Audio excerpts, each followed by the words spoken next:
Good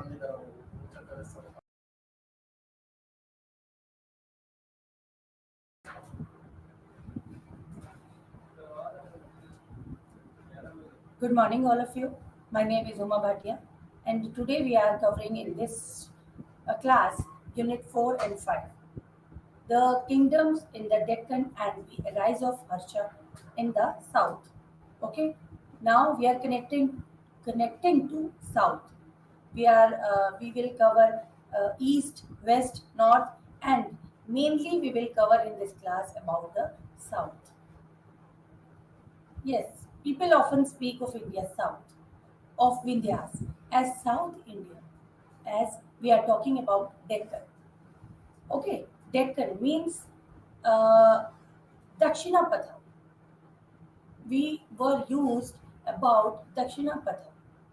Dakshina became Deccan of medieval times, from which in turn the term Deccan is derived. But historians and geographers have found it more useful to distinguish the Deccan proper from the rest of South India. The Deccan consists of Maharashtra, northern Karnataka, and as far as double deltas of Godavari and Krishna. Maharashtra, Karnataka, and delta of Godavari and Krishna. These were the two main important rivers of that particular region, southern India. What was the political situation in the Deccan at that time? Till the mid 6th century. As I told you earlier, after the Mauryan Empire was a big empire, as you all know. Chandragupta Maurya, Ashoka, and all the rulers were ruling in Mauryan Empire. And the situation of political situation was very much strong at that time because they have a big empire. They extend their empire to east, west, north, south, and all. The political situation was very strong. After the decline of Mauryan Empire, the political situation was not very good at that time because if one big empire destroyed at that time, one there were so many small empires, small emperors, chiefdoms. They increased their power in their areas and they give them freedom to rule at that particular place. Just like Satavahanas, we are talking about. After the decline of Satavahanas, the political control of Deccan until one dynasty came to an end. Several kingdoms arose in different regions as successors of Satavahanas. In northern Maharashtra, we see the Abhirs, okay, and we see the Vakatakas, and there were so many small emperors, small empires were increased at that time. Vidarbha, we are talking about present day Maharashtra. Maharashtra plateau same zone came to be dominated by the Vakatakas. Vakatakas were ruling at that time in Maharashtra. They began as minor kings from the last quarter of 3rd century, but rapidly gained in power and extended their sway over most of Maharashtra and the adjoining parts of Madhya Pradesh. Okay, they extended their control. Vakatakas extended their control in Maharashtra and very rapidly they gain their power and they extend their sway over most of Maharashtra and adjoining parts of Madhya Pradesh. Next is Karnataka. In the coastal strip of northern Karnataka and the adjoining areas of small kingdoms was carved out by the Chutus. They ruled till about mid 4th century CE when they were supplanted by the Kadambas. Okay, after Chutus, the Kadambas came at that time and they ruled at that particular place. This kingdom was founded by famous Maurya Sarman, who was an expert in guerrilla warfare and compelled the Pallavas of Kanchi to recognize his sovereignty. He then performed horse sacrifices like Ashwamedha Yajna and became Maurya Sarman from Maurya Sarman, that is the Kshatriya from the Brahman. Maurya Varman from Maurya Sarman. Okay, and after that, Kshatriya from the Brahman. Okay, early in its history, there was a division of Kadamba kingdom into two parts between two lines of the family. What was that? With Vijayvanti, Banavasi, and the Palasika Halsi as the capitals. These were the two capitals of that particular Kadambas. Eastern Deccan parts, we are talking about Deccan. Okay, and in Eastern Deccan, North, West, and South, we are talking about Deccan. Politically, the most disturbed region in the post Satvana Deccan was the fertile Krishna Godavari Delta in the east. Satavahanas were succeeded by Ikshvakus, who were in control of this region from 225 CE.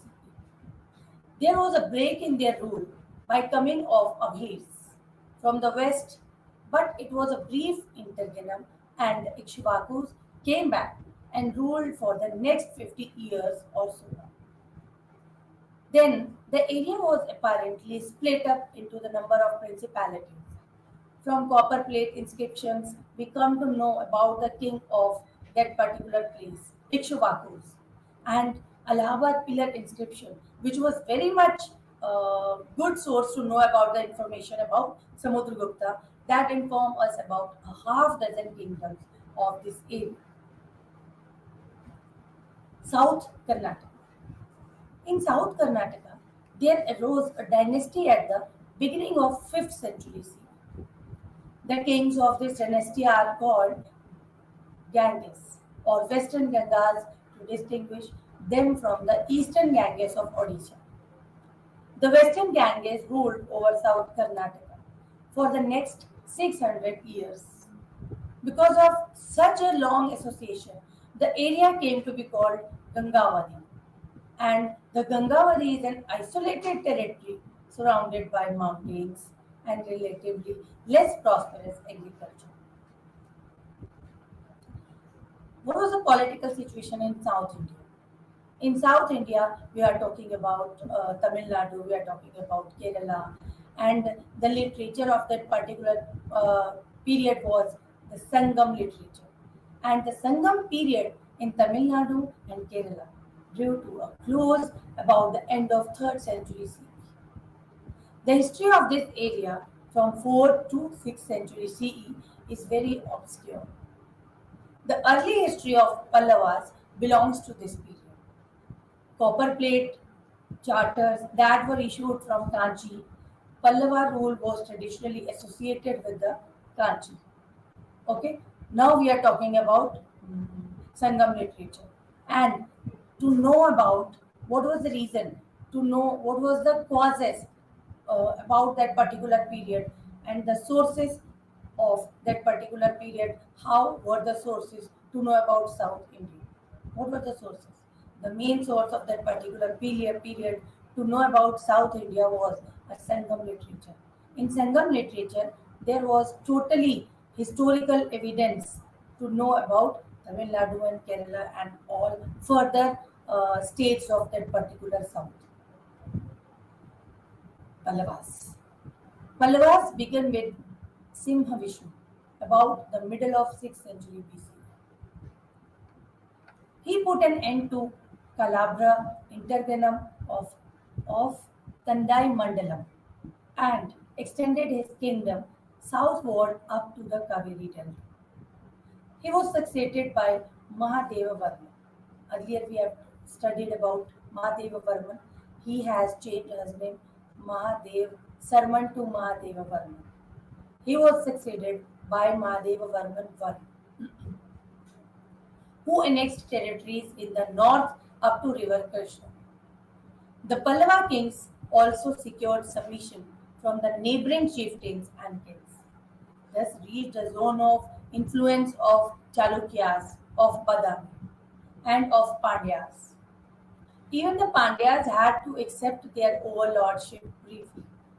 That's why, by the middle of 7th century CE, the Pallavas had set up a powerful regional kingdom in South India.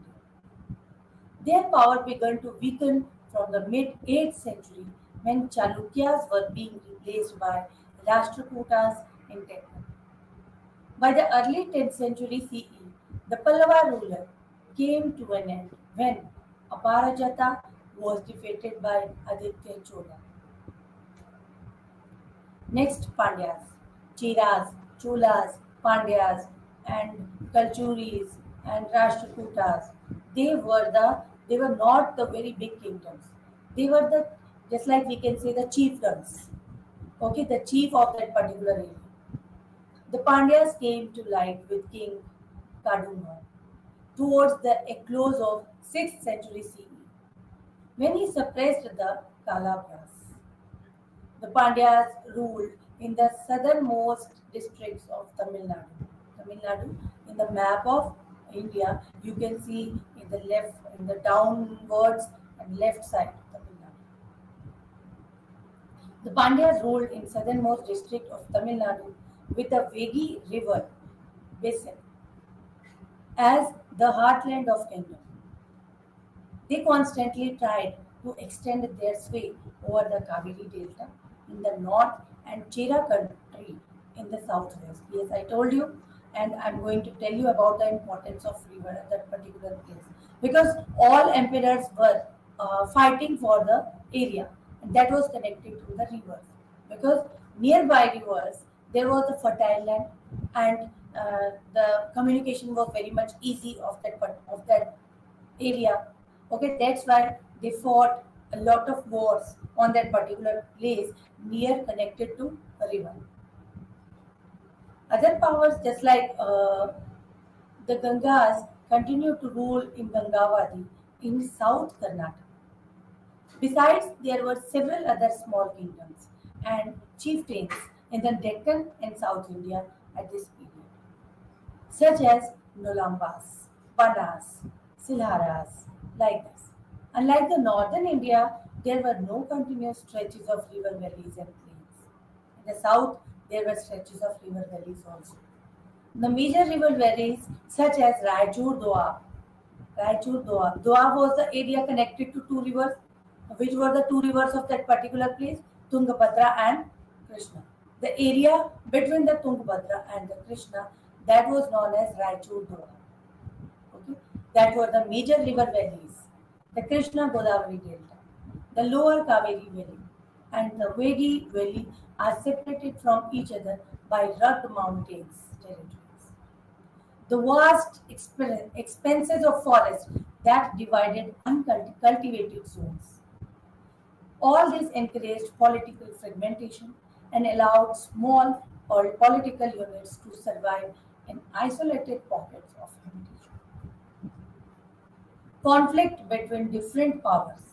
Yes, Cheras, Cholas, Pandyas, Pallavas, Kalchuris, Chalukyas, they were the small chieftains who fought for that particular place, for to increase their area, okay, increase their empire.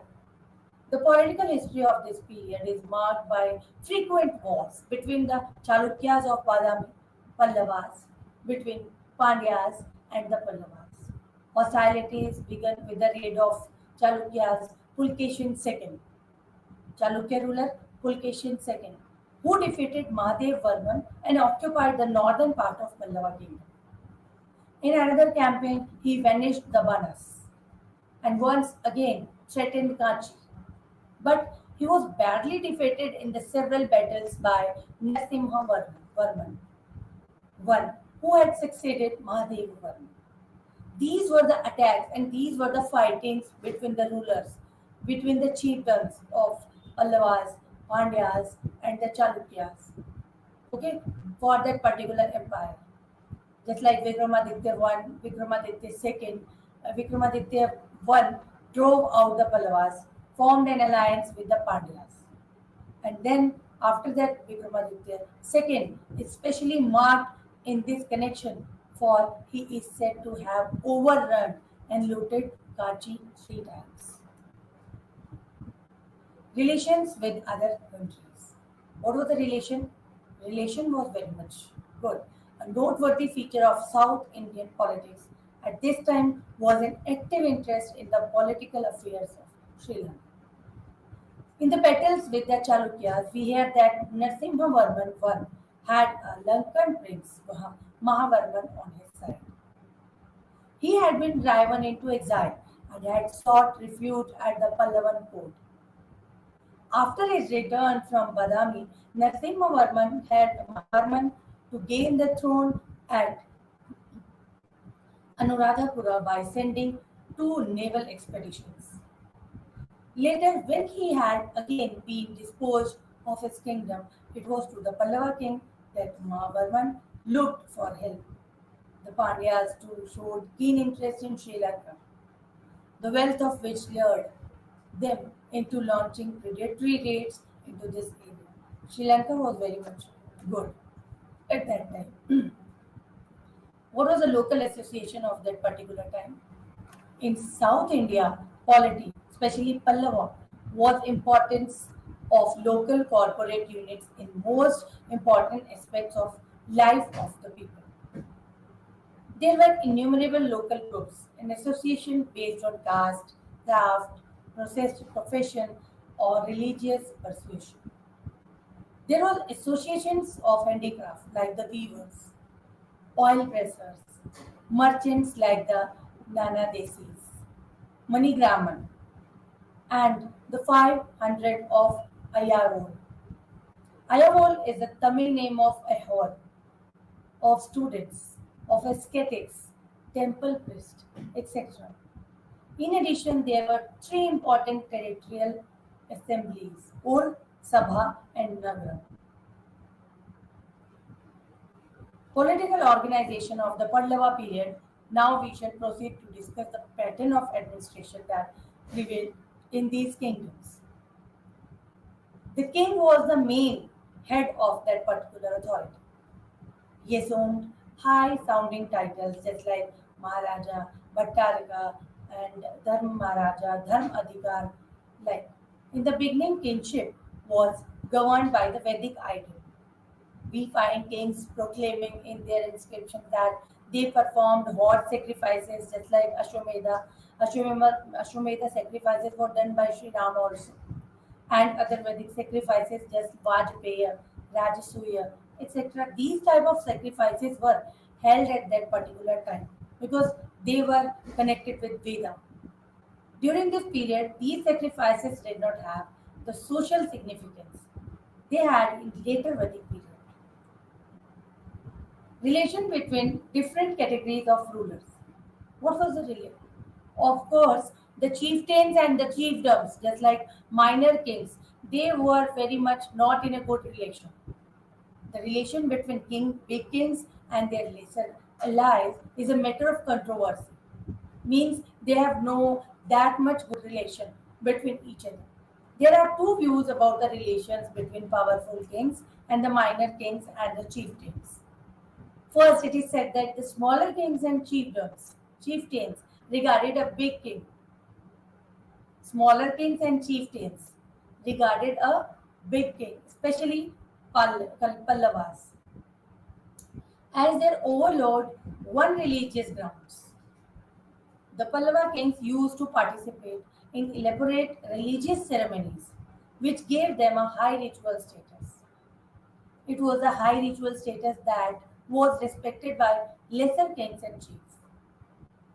This theory is not supported by historical evidence. It cannot explain how these minor kings could shift their respect from the Pallavas to Chalukyas, or why they should stop respecting a high ritual status king in volatile political situations and declare their independence. How they can do this? 57 kingdoms in the Deccan and the south. The alternative view regards these smaller kings and chieftains as the feudatory. Means first and last. What is that? The difference between big kings and the difference between chieftains. The big kings that were connected to a big empire. Okay, and the chiefdoms were not connected to a big empire. They have a small emperor, they have small empire, and they have small states and all. That's why we cannot say them big kings. We can say that they were chiefdoms, chieftains. You have learned about the political situation in Deccan. The political situation in Deccan was not very much good because there were no any big empire, there were no any and high sounding empire at that time in 6th century CE. After this period, we find that the Chalukyas, the Pallavas, and the Pandyas were the major political powers in the region. There were certain minor powers also, but their role was not very significant. The major powers were constantly in conflict with each other, and the minor powers did cease conflicts. As far as the political organization is concerned, the king remained the central figure of administration and was helped by other officials too. A significant feature was the role of local association in the day-to-day administration work. Yes, as the minister of the king, they were having a big and the important role in that particular empire. The big figure is king and the small figures are ministers. Next, Unit 5, the Pallavas and the Pandyas and the South and the Kalchuris. Earlier in this course, we read about different kingdoms in Deccan. Now we are going to start in this unit. We will look at three significant dynasties: Pallavas, Pandyas, and Kalchuris. Ancient Tamil region was denoted by term Tamilkam and Tamilham, who can be identified with present-day Tamil Nadu, Kerala, Puducherry, Lakshadweep, southern parts of Andhra Pradesh, and the Karnataka. The dominant Tamil kingdoms of the region were Cheras, Cholas, and Pandyas. Tamil kingdoms, Cheras, Cholas, and Pandyas during the Sangam age, which roughly spanned from 300 BCE to 300 CE.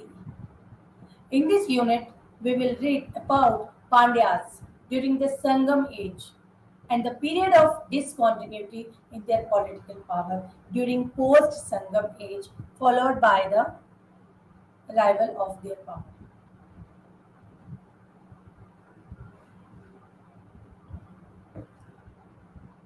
Other dynasties which we will study are Pallavas and Kalchuris.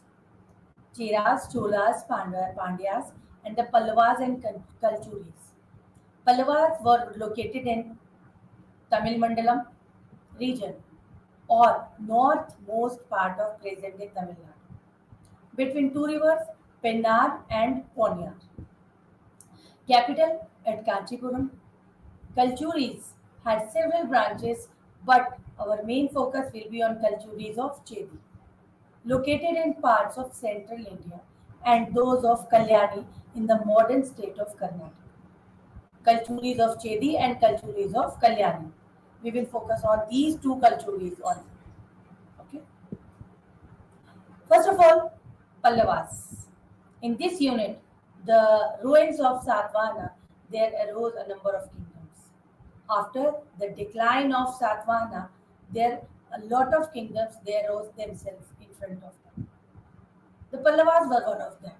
They were feudatories of Satvanas who came into power after the downfall of their overlords. When the Satvana became down, at that time particular, Pallavas came into power at that time. Their origin is much debated. Some historians trace their origin with the Pallavas, Parthians, who were a principal political power in ancient Iran in 247 BCE to 224 CE. While others believe that their origin was indigenous and not foreign. They were an indigenous tribe or clan or maybe a caste. It has been suggested that they were associated with the Vakataka clan. Another theory looks at the role of matrimonial alliances to explain their origin and propounds that the Pallava minister of Western Kshatraks, through a matrimonial alliance, acquired the throne of Kanchi. Pallavas. Pandyas. It is difficult to say about the origin of term Pandya. There are many different opinions regarding the term Pandya. We find the names of Pandyan monarchs mentioned in some important literary works such as Sangam literature, such as epics Ramayana and Mahabharata, the Sri Lankan Chronicle, Mahavamsa, Arthashastra of Kautilya, Indica of Megasthenes, who was the Greek ambassador to the court of King Chandragupta Maurya of that particular modern empire. Some historians opine that the term was derived from the label Pandav. It has also been suggested that if we look at the meaning of word Pandya, in Tamil it means old country, Pandya. Pandya means old country in Tamil language. Another speculation made in order to interpret its origin is that it comes from the word Pandi, which in means Tamil means bull, Pandi means bull. And the Tamilham, the bull was considered as a symbol of strength and masculinity. Thus, it is argued that Pandyan rulers used in order to represent themselves as powerful sovereigns. The first king was who took the title of Pandya was Kulashekharan. Kulashekharan. That was the king who used this title. Which title? Pandya. His successors continue using this title, and this is how it is claimed that cognomen of Pandya became synonymous with the dynasty, this dynasty. Now, how the Pallava and Pandya conflict with each other. The conflicts and alliances were outcomes of political ambition of the rulers to acquire more and more resources for the efficient functioning of their respective governments.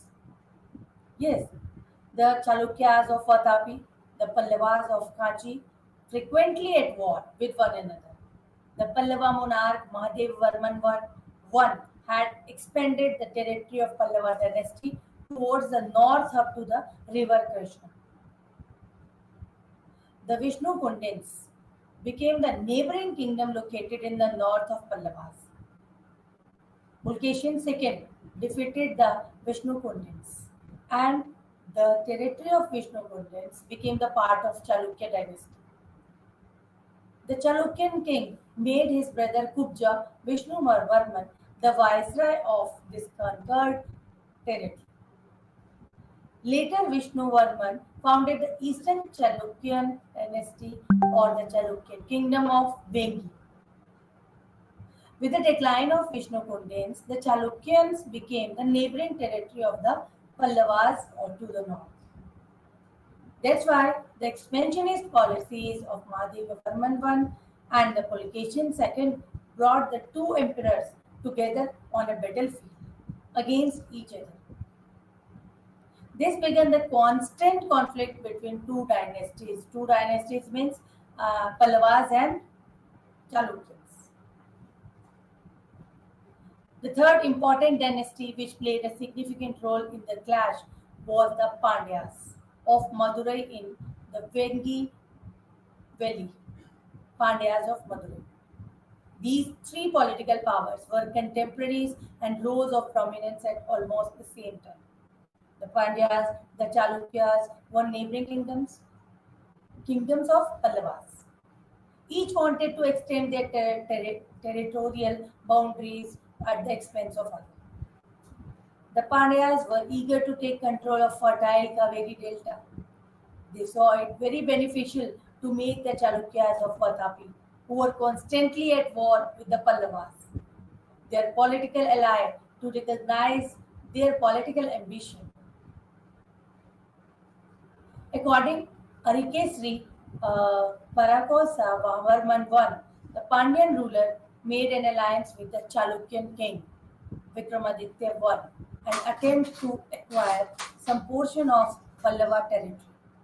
These were the three emperors who fought with each other constantly to run their power and to extend the control uh, to another emperor.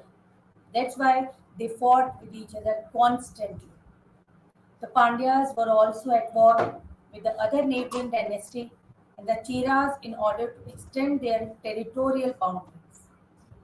The battles fought and won were always a matter of pride for the victorious ruler, as the rulers were very much fond of to know about to run their powers between each other. They would demonstrate it through various means the Pandyas also tried to invade Ceylon during the period of the Sinhalese ruler Sena I, devastating the region and the carrying away of a huge booty. Now, the downfall of that particular Pandyas. The Pandyas were overthrown by the Kalabars. This created an integrum of the Pandyan rule by the Kalahars, and therefore this period is known as the Kalabra integrum. In 3rd century to 6th, 7th centuries. The origin of Kalabars is not known. It is believed that by the end of 6th century and in early 6th, 7th century, the Pandyas under Kadungo remerged. The Pallavas also faced similar fate from the Kalabhas, and later under Simhavishnu they resurfaced. He became the founder of Imperial Pallava dynasty. The prestige of Pallavas as an imperial power suffered a setback when the Chalukyan ruler Vikramaditya II invaded the Pallava territory and for a brief period of time captured Kanchipuram. Later, Nandivarman III was defeated by Pandyan ruler Srimara and Srivallabha near Kadamba. After the death of Pallava king, there was a war of succession among his three sons. Three sons. In this power struggle, one of the royal brothers, who Dhruv Patunga, lost his life. The Chola king Aditya Chola, along with the Pandyan emperor Kamavarman, defeated another Pallava brother, Aparajita, while the third one accepted the overlordship of imperial Cholas in the beginning of 10th century. This civil war finally resulted in the breakdown of the rule of imperial Pallavas. Besides the Pallavas and the constantly engaged in battles against Chalukyas were associated by Western Gangas. Pandyan kingdom also the war of succession. Same thing. Cheras, Cholas, Pandyas. They were constantly fighting with each other to extend their control on one another. In 311, Malik Kafur, the military general of Sultan of Delhi, Alauddin Khilji, invaded Madurai. At this time, there was a fight going on between the two brothers, Veer Pandya and Sundar Pandya, for the throne of Pandyan kingdom. It is said that of all the Deccan and South Indian military campaigns of Kafur, this was materially the most satisfying one, which proves that the Pandyans were a rich kingdom. But the invasion weakened their position. It also enabled the feudatories of Pandyas to exercise their power independently. The Pandyas lost their northern territory to the Kakatiyas. Later, there were two more invasions made from the Delhi Sultanate. The last one was carried out by the Ulugh Khan, Muhammad bin Tughlaq. And this time the Pandyan territory was annexed and merged into Sultanate. But during the rule of Muhammad bin Tughlaq, 1325 to 1351, the Sultanate lost its control over Madurai. Kalchuris. Some says Kalachuris, some says Kalchuris. Now let us understand the political history of Kalchuri dynasty. Kalchuris, the origin of Kalchuris, also known as Hehas. It is not very clear. They belong to Kshatriya tribe. They are mentioned in Brahminical epics, in Puranas also. The early Kalchuris or Kalchuris of Mahishmati rose in present-day Gujarat. Madhya Pradesh and Maharashtra, they in Mahishmati, present-day Gujarat, Madhya Pradesh, and Maharashtra. Kalchuris were prevalent at that time. Some important rulers of the dynasties were Krishna Raja, Shankar Gana, Buddhi Raja. They ruled from 550 to 620 CE. The early Kalchuris could not flourish much, but because of their neighboring kingdoms, the Chalukyas of Vadapi and the Metrakas of Vallabhi, they were the neighboring kingdoms. That's why the Kalchuris were not able to extend their power.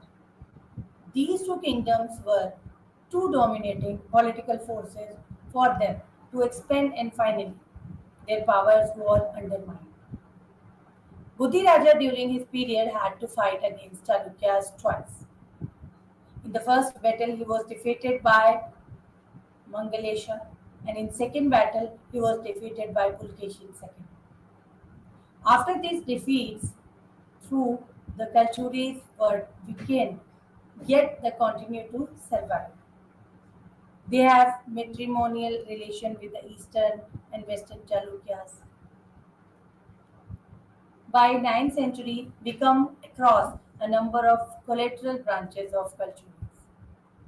The major ones were the Kalchuris of Chedi, Kalchuris of Deccan.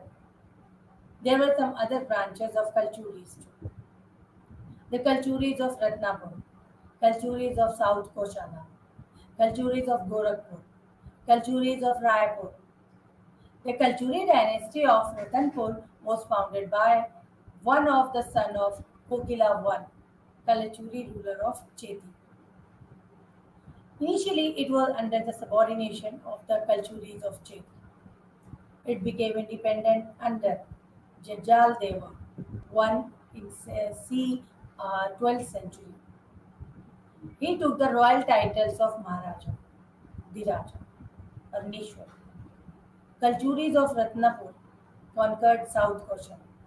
Another branch erupted from the Ratnapur Kalchuris, and it was known as Kalchuris of Raipur. This is not very easy to understand. This is not very easy to learn all these things, because this time period is very much tough to learn all these names and the states and how they extend their empire, and the Kalchuris, Pallavas, Cheras, Cholas, Pandyas.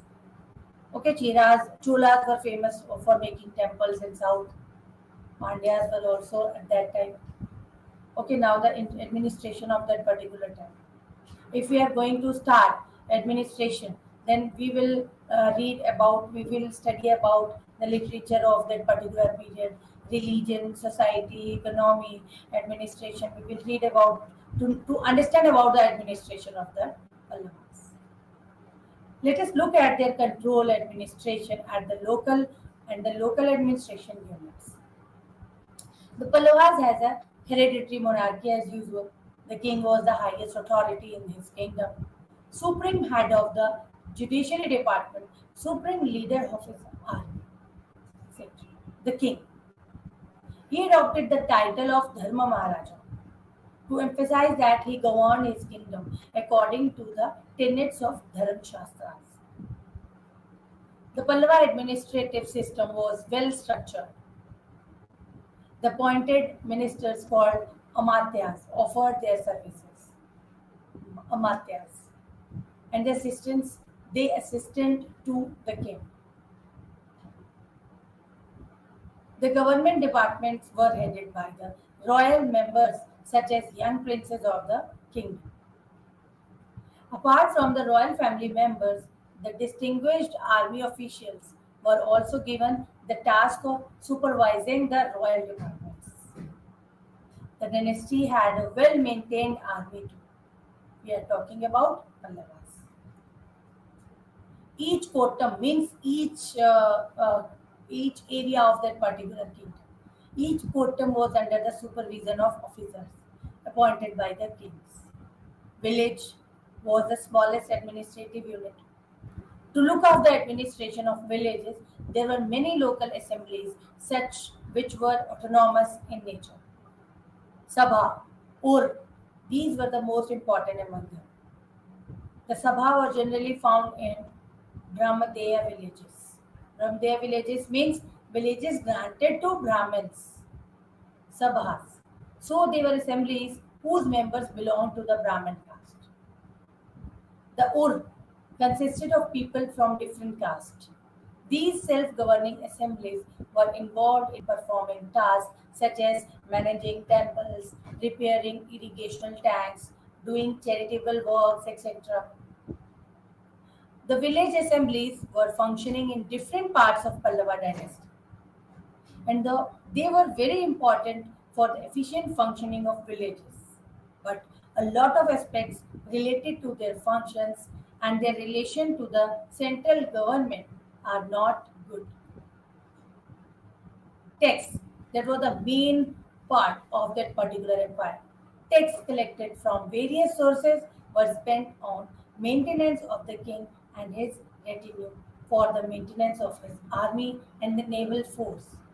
Tax is a part of the salary of the king, and how to maintain their administration, how to maintain his administration. The tax was the main part of that particular region.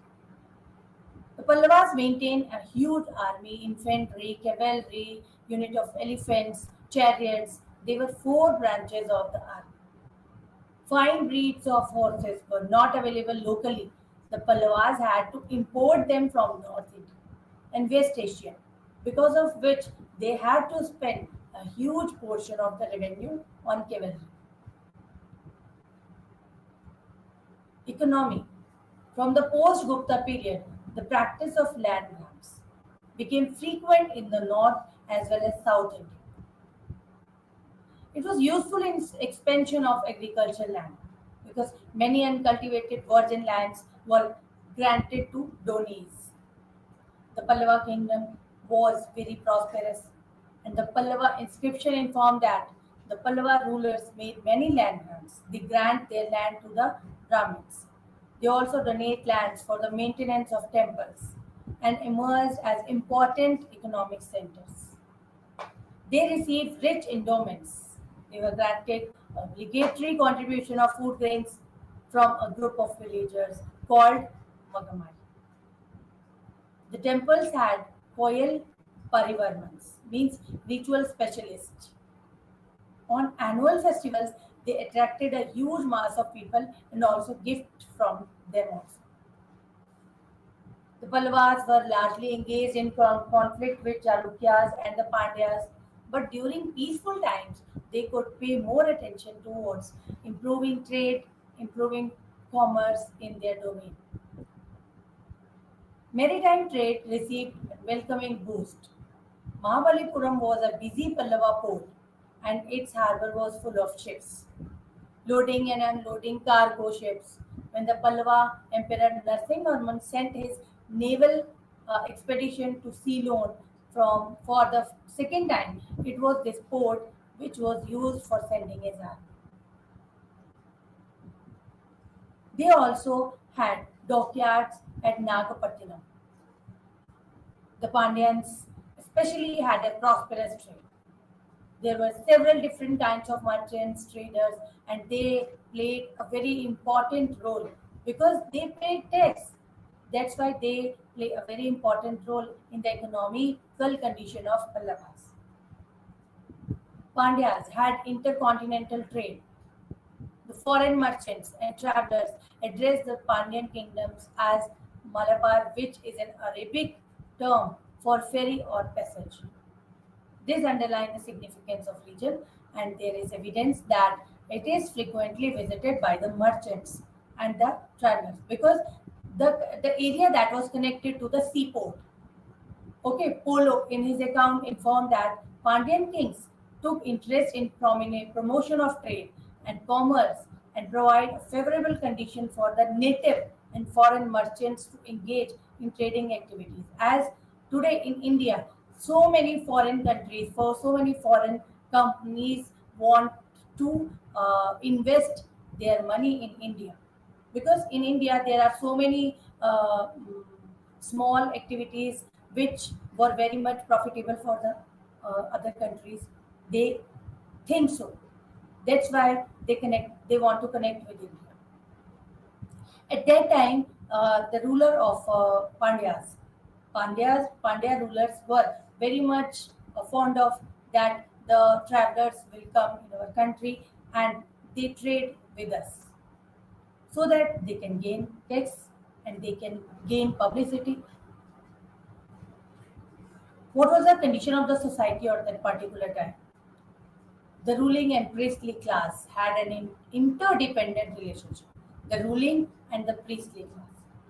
The Brahmins provided political legitimacy to the ruling lineage, and the king granted them tax-free lands. Brahmins do their uh, activities, and the king granted them free lands as a tax without any tax. The practice of land grants, as mentioned earlier, further strengthened the political, social, and economic basis of Brahmins. Because Brahmins had no salary except land grants. Okay, they occupied a high and social status. The Tamil society underwent a great change during the Pallavas. Under them, the Aryanization of South India was completed. The monuments they constructed were mainly religious structures dedicated to Hindu deities, just like Vishnu, just like Shiva. These were the two main deities which were prevalent at the temples at that time. And so many religious activities and religious functions were prevailing at that time. They gathered in temples and they did some religious activities. There were many temples with libraries, and thus they became center of religious as well as secular learning centers. Various type of social classes created social inequality. Inequality was prevalent at that time. Sati system was evident at that time. Okay, Sati system prevalent at that time. And the Varna system prevalent at that time, Brahmins, Kshatriyas, Vaishyas, and Shudras. These were the main inequality causes of that particular society. Women were not regarded as equal to men. They had no right in the property. The condition of widows was not very good.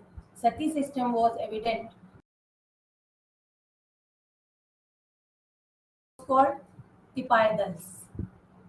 On the death of a Pandyan ruler named Udapandyan, his queen observed this custom. During the Pandyan Empire, the king practiced polygamy.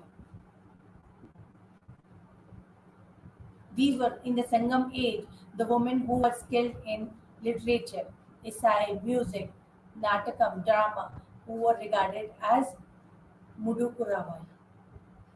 The Tamil epic Silapadikaram, 100 to 300 CE, this described Kannagi as Mudukuravi. These were the names connected to the south. The religion, Jainism, Buddhism, they followed. Okay, and they followed Nainars, Alavars. Nainars and Alavars. Alavars connected to Vishnu and Nainars connected to uh, Lord Shiva. Huinsang, Faxian, they came to India. They gathered so many sources and they wrote in their book about the Buddhism. 10,000 Buddhist priests were engaged in the study of Mahayana Buddhists. The number of Hindu and Jain temples was about 80 temples were making at that time. Buddhism, Jainism during this time could not find royal patronage. And the followers of Vaishnavism and Shaivism, the Pallava rulers gave patronage largely to Brahminical faith. That's why they made so many temples at that time. Kalchuri of Chedi, they also gave royal patronage to Brahminical religion, especially to Shaivism. They worshipped Vishnu and Shiva and made numerous land grants for the maintenance of religious establishment. The practice of yogini cult was popular. There are 64 yoginis. Their temples are found at Khajuraho. Biraghat, Shardul, Jainism, Buddhism, they were also practiced at that time. Veer Shaiva, Lingayat movement that were also prevalent at that time. I will tell you in our next classes. Literature. What was the literature? First of all, Tamilkam. First of all, Tamilkam was the literature during the period of Pallavas was both religious and secular, but largely religious in nature. Yes, the court of Pallava rulers granted royal patronage to Sanskrit literature.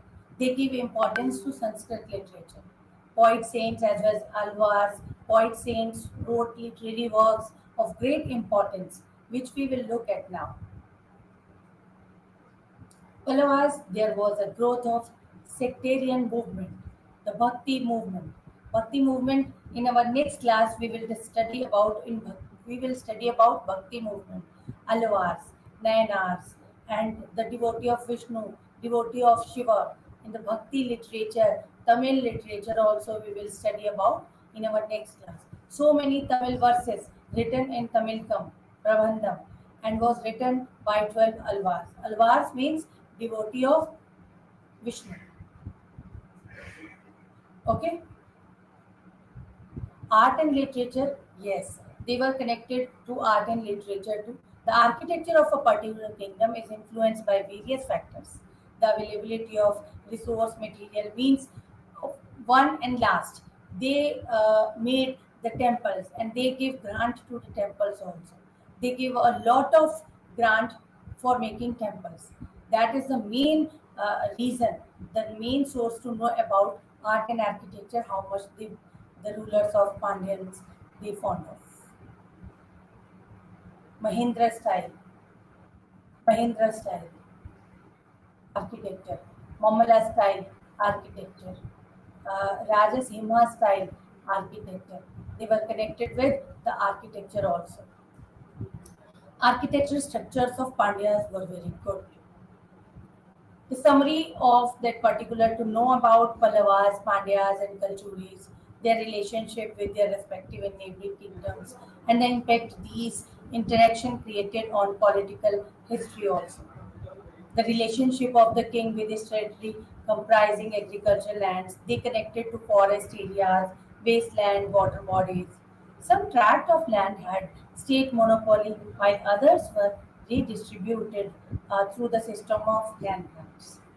During the post-Gupta period, it was widespread, which led to expansion of cultivated lands and integration, emergence of Brahmins as landed intermediaries and caste differentiation, which brought changes in their society, economic, religious beliefs, as well as in cultural arena. Development of art and architecture under Pallavas, Pandyas, and the Kalchuris. This was very much development of art and architecture at that time. All things we have discussed in this class, and now in our next class we will discuss about what? We will discuss about uh, we will discuss about Shiva and Vishnu, Alvars and Nainas. Thank you. Have a nice day.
Good morning to all. I am Dr. Krishna, Academic Counselor in Sociology. ఈరోజు మనము బిఎస్ఓసి 132 sociology of India అనే book నుంచి unit number 7 రెలిసియే అనే lesson గురించి చెప్పుకుంటాం. ఆ రెలిసియన్ని మనం తెలుగులో మతము అని అంటూ ఉంటాం అన్నమాట. మతము సార్వజనికమైన దృగ్విషయమే అయినా ఒక్కొక్కరు ఒక్కొక్క రకంగా అర్థం చేసుకుంటూ ఉంటారు. విభిన్న సామాజిక శాస్త్రవేత్తలు కూడా మతాన్ని అనేక విధాల వారి వారి అభిప్రాయాల ప్రకారము నిర్వర్తించారన్నమాట. సామాజిక శాస్త్రవేత్తలు కూడా వివిధ రకాలుగా నిర్వచించిన ఒక ఏకాభిప్రాయానికి ఈ మతం మీద రాలేదని మనం చెప్పుకోవచ్చు అన్నమాట. కొందరు ప్రముఖ సామాజిక శాస్త్రవేత్తలు ఇచ్చిన నిర్వచనాలను కూడా మనము పరిశీలిద్దాం. మత జీవన విధానము ప్రాథమిక రూపాలు అనే గ్రంథంలో మత జీవితపు విధానాలు ప్రాథమిక రూపాలు అనే గ్రంథంలో దుర్ఖాయం అనే సామాజిక శాస్త్రవేత్త మతాన్ని ఈ విధంగా నిర్వచించారని మనం చెప్పుకోవచ్చు. మతం అనేది పవిత్ర విషయాలకు సంబంధించిన విశ్వాసాలు, ఆచారాలు అనేది దుర్ఖాయం చెప్పారు. మతం అనేది పవిత్ర విషయాలకు సంబంధించిన విశ్వాసాలు, ఆచారాలు. వాటిని పాటించే వాళ్ళందరినీ మత సంస్థ అనే ఒక ఏకైక నైతిక సమాజంగా ఏకం చేస్తూ ఉంటూ ఉంటామన్నమాట మనం. ఆ విశ్వాసాలు, ఆచారాలు సమైక్య సమాహారంగా మనకి కనిపిస్తూ ఉంటాయి. జేమ్స్ ఫ్రేజర్ అభిప్రాయం ప్రకారం ప్రగతి గతిని, మానవ జీవిత గతిని నియంత్రించే, నడిపించే మానవాతీత శక్తులే ఉన్నాయనుకొని వాటిని నమ్మటమే ఒక మతము అనేది ఈ ఫ్రేజర్ అనేది సామాజిక శాస్త్రవేత్త చెప్పారు. అమెరికన్ మానవ సామాజిక శాస్త్రవేత్త ఎడ్వర్డ్ అభిప్రాయం ప్రకారము మతాన్ని ఈ క్రింద విధంగా నిర్వచించారన్నమాట. దైనందిక జీవితంలో ప్రశాంతతను మార్గము అన్వేషించడానికి మానవుడు చేసే నిరంతర కృషి మతం అనేది ఏం చెప్పారు. ఫ్రేజ్లో మతానికి ఇచ్చిన నిర్వచనము ఈ విధంగా ఉన్నదని మనము తెలుసుకోవాలి. మానవుల మధ్య ఉండే సంబంధమే కాక మానవుడికి అత్యున్నత శక్తిని మధ్య ఉండే సంబంధానికి చెందినదే మతం అని ఆంకోన్ అభిప్రాయపడ్డారు. మానవాతీత శక్తుల పట్ల మానవుడి చిత్తవృత్తి మతము అని చెప్పారు. ప్రకార్యవాది అయిన థామస్ ఒడియా అనుభవాతీత లక్ష్యాల సాధనకు అనుభవేతర లేదా అనుభవాతీత సాధనలను ఉపయోగించడమే మతం అనేది నిర్వచించారు. ఈ విధంగా అనేక మంది సామాజిక శాస్త్రవేత్తలు మతాన్ని అనేక రకాలుగా నిర్వచించినా కూడా మనము మతం గురించి ఒక ప్రత్యేకమైన అవగాహనని ఏర్పరచుకోలేము. అది కాల, మాన, దేశ పరిస్థితులను బట్టి నిరంతరము అభిప్రాయాలు మారుతూ ఉంటాయనేది మనం చెప్పుకోవచ్చు. ఏది ఏమైనా మతంలోని వివిధ మౌలిక అంశాలను మనము పరిశీలించాలి. ఆ పరిశీలించి వాటి యొక్క అర్థాన్ని, ప్రవృత్తిని మనము మతపరంగా తెలుసుకోవాలనేది ఈ యొక్క మతం యొక్క అభిప్రాయం. ఇలాంటి శక్తులు నమ్మే వారికి బహుదేవతారాధకులు అని అంటూ ఉంటారు.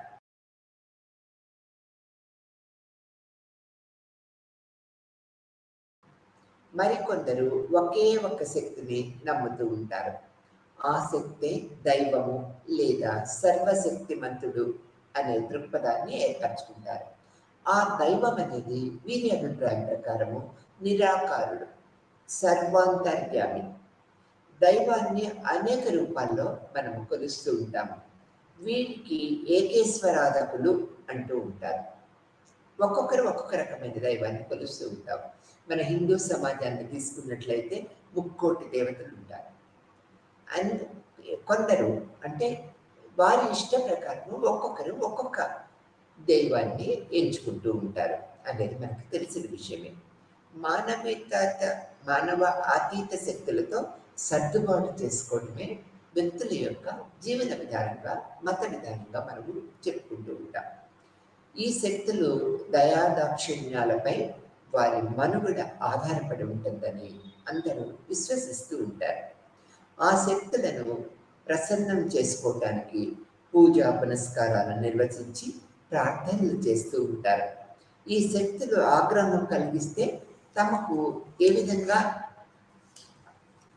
వినాశనము తప్పదని భావిస్తూ ఉంటారు. ఈ శక్తులను ఆగ్రహం కలిగిస్తే మనకి మంచి జరగదు, చెడు జరుగుతుందనే దృక్పథాన్ని ఏర్పరచుకుంటారు. అటువంటి భయము వల్ల వారు నిరంతరము అతీత శక్తులను ఆధీనులుగా భయభక్తులతో మెరగటానికి నిరంతరము ప్రజలందరూ ప్రయత్నిస్తూ ఉంటారు. తర్వాత ఈ మతం అనేది పవిత్ర అపవిత్ర భావనల ఒక రూపకల్పనగా మనం చెప్పుకోవచ్చు. మానవుడి చర్యలను పవిత్రము, అపవిత్రము, ధర్మబద్ధము, నీతివంతము, ధర్మ విరుద్ధము, అవినీతిమంతము అని విభజించడం జరుగుతూ ఉంటుంది. మనం చేసే పనులన్నీ కూడా మంచి పనులు ధర్మబద్ధంగా చేసే పనుల వల్లే మనిషికి శుభము, పవిత్రత కలుగుతుందని, సత్ప్రవర్తన ప్రోత్సహించటము, దుష్ప్రవర్తనను నిరసించటము ప్రతి మతములోనూ మనము చూస్తూ ఉంటాము. అన్ని సమాజాలలోనూ మానవుడి చర్యలను పవిత్రమైనవి, అపవిత్రమైనవిగా వర్గీకరించటము కనిపిస్తూ ఉంటుందని దుర్ఖాయం అనే సామాజిక శాస్త్రవేత్త తన అభిప్రాయాలను నిర్వచించారు. మంచి చెడ్డల ఆధారంగానే స్వర్గ నరకాలు ఊహించటం జరుగుతుంది. అంటే మనం మంచి కనుక మంచి ప్రవర్తన కలిగి మంచి పనులు చేసినట్లయితే స్వర్గానికి పోతాము, చెడ్డ పనులు చేసినట్లయితే నరకానికి పోతామనే దృక్పథాన్ని మనం ఇక్కడ ఏర్పరచుకుంటూ ఉంటాం అనేది మనము చెప్పుకుంటూ ఉంటాం అన్నమాట. మన మతపరంగా ముక్తికి కొన్ని మార్గాలను ఈ మతము ఏర్పరుస్తూ ఉంటుందనేది మనము చెప్పుకోవచ్చు అన్నమాట. ప్రతి మతము మానవునికి అహంబంధాల నుంచి విముక్తి లభించే మార్గాలను చెప్తూ ఉంటుంది. ప్రతి మతము మానవుకి ఇహబంధాల నుంచి ముక్తిని లభించే మార్గాలను నిరంతరం ప్రబోధిస్తూ ఉంటుంది. బౌద్ధులు నిర్యాణము వల్లనే మనిషి భగవంతుల్లో లీనమయ్యేందుకు వీలు ఉంటుందని భావిస్తే, హిందువులు జనన మరణాల నుంచి విముక్తి కావటానికి మోక్షమని, ముక్తి అని భావిస్తూ ఉంటారు. మోక్ష సాధనకు 4 మార్గాలను మనం ఎంచుకుంటూ ఉంటాం. అవి యోగ మార్గము, జ్ఞాన మార్గము, భక్తి మార్గము, కర్మ మార్గము అని 4 మార్గాలుగా మనం చెప్తూ ఉంటాం.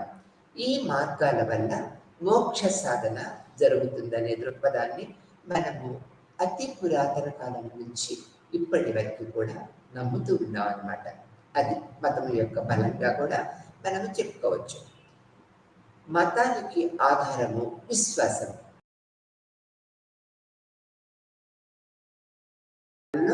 వ్యక్తి చిత్తశుద్ధి దృక్పథమును బట్టి ఉంటాయి.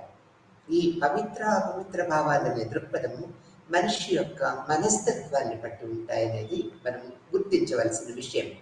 అంటే మంచి చెడులు కాక వాటిని చూసే దృష్టిని బట్టి, అతని అవగాహన బట్టి ఉంటాయనేది మనము అర్థం చేసుకోవాలి. మరొక మాటలో చెప్పాలంటే మంచి చెడులు అనేవి ఆత్మాశ్రయ అంశాలే కానీ వస్తుపరమైనవి కావాలని కూడా మనము గుర్తించాలన్నమాట. అందువల్ల వ్యక్తిగతమైన ఈ భావాల ప్రకటనను విశ్వాసము, కర్మకాండాలు అనేవి మాధ్యమాలుగా రూపొందించబడ్డాయి. ప్రతి మతానికి కొన్ని విశ్వాసాలు ఉంటాయి. మతం అనేది విశాల విశ్వాసాల గురించి, సృష్టి స్థితి లయాలను గురించి, ఇహపరాలను గురించి, భవిష్యత్తులో ఈ భూప్రపంచం ఏమవుతుందనే విషయం గురించి, అనేక ఇతర సున్నితమైన సూక్ష్మమైన విషయాల గురించి మతాలు మనకి తెలియజేస్తూ ఉంటాయి. అంటే మతము లౌకికాతీతం, అనుభవాతీతమైన విషయాలను సభ్యులకు తెలియజెప్పడానికి నిరంతరము ప్రయత్నిస్తూ ఉంటుందన్నమాట. పవిత్రత, అపవిత్రత అనే గుణాలు వ్యక్తి దృక్కోణము ఫలితముగా ఏర్పడుతూ ఉంటాయి. గోవును పవిత్రమైన ప్రాణిగా, హిందువులు భావించటాన్ని మనం ఇది ఉదాహరణగా చెప్పుకోవచ్చు. ఆవును కూడా ఇతర జంతువులు లాంటిది. అయితే మనం దానిని పవిత్రతను ఆపాదించి పూజించటము యావత్ భారతదేశంలో కూడా మనము చూస్తూ ఉంటాం. మతాచారాలు వాస్తవ వ్యవహారంలో కనిపించే ఒక ప్రక్రియగా మనం చెప్తూ ఉంటాం. ఇట్లా ఈ డగ్గస్ అనే సామాజిక శాస్త్రవేత్త ప్యూరిటీ అండ్ డేంజర్ అనే బుక్లో ఈ యొక్క మతాచారాలు అనేవి పవిత్రమైన దానికి సంబంధించిన ప్రతీకలుగా తన అభిప్రాయాన్ని వ్యక్తపరిచారు. మతాచారాలు వాస్తవ వ్యవహారంలో కనిపించే ప్రక్రియగా అండ్ డేంజర్ అనే గ్రంథంలో మతాచారాలు అనేవి పవిత్రమైన దానికి సంబంధించిన ప్రతీకలుగా మనకి చెప్పారు అనేది మనం గ్రహించవలసిన విషయం. ఆచారాలు అనేవి అనుభవాతీత పవిత్రమైన విషయాల విషయంలో మానవ ప్రవర్తన తీసుకునే ఆచారాలను కింగ్స్ ప్లే అనేక రకాలుగా పేర్కొన్నారు. అవి ఏంటంటే అగోచర శక్తులకు సంబంధించిన మానవుని అంతర్గత భావాల ప్రకటిత ప్రతీకలే మతము అని కింగ్స్ ప్లే తన అభిప్రాయాన్ని వ్యక్తపరిచారు. తర్వాత international attitude symbolic of the unseen powers అనే బుక్లో ఈ యొక్క ప్రవర్తన వివిధ రూపాలలో కనిపిస్తుందని, ప్రత్యేక దుస్తులు ధరించటము, మంత్రాలు చదవటము, పవిత్ర నదుల్లో స్నానము చేయటము మొదలైనవి, అట్లానే పాట పాడటము, నాట్యం చేయటము, రోధించటము, పొర్లు దండాలు పెట్టటము, విందులు చేయటము, పవిత్ర గ్రంథాలు చదవటము వంటివి కూడా మతాచారాల్లో మనము అన్ని మతాలలో మనం చూస్తూ ఉంటాం అన్నమాట. ఈ ప్రవర్తన తీరు ఇతర సందర్భాలలో అతి సాధారణమైనవిగా కనిపించిన మతపరమైన వేడుకలకు జరుగుతున్నప్పుడు వాటిని పవిత్రత అంటే ఆ చేసే పనులకి మనము పవిత్రత అనేది ఆపాదిస్తూ ఉంటాం అన్నమాట.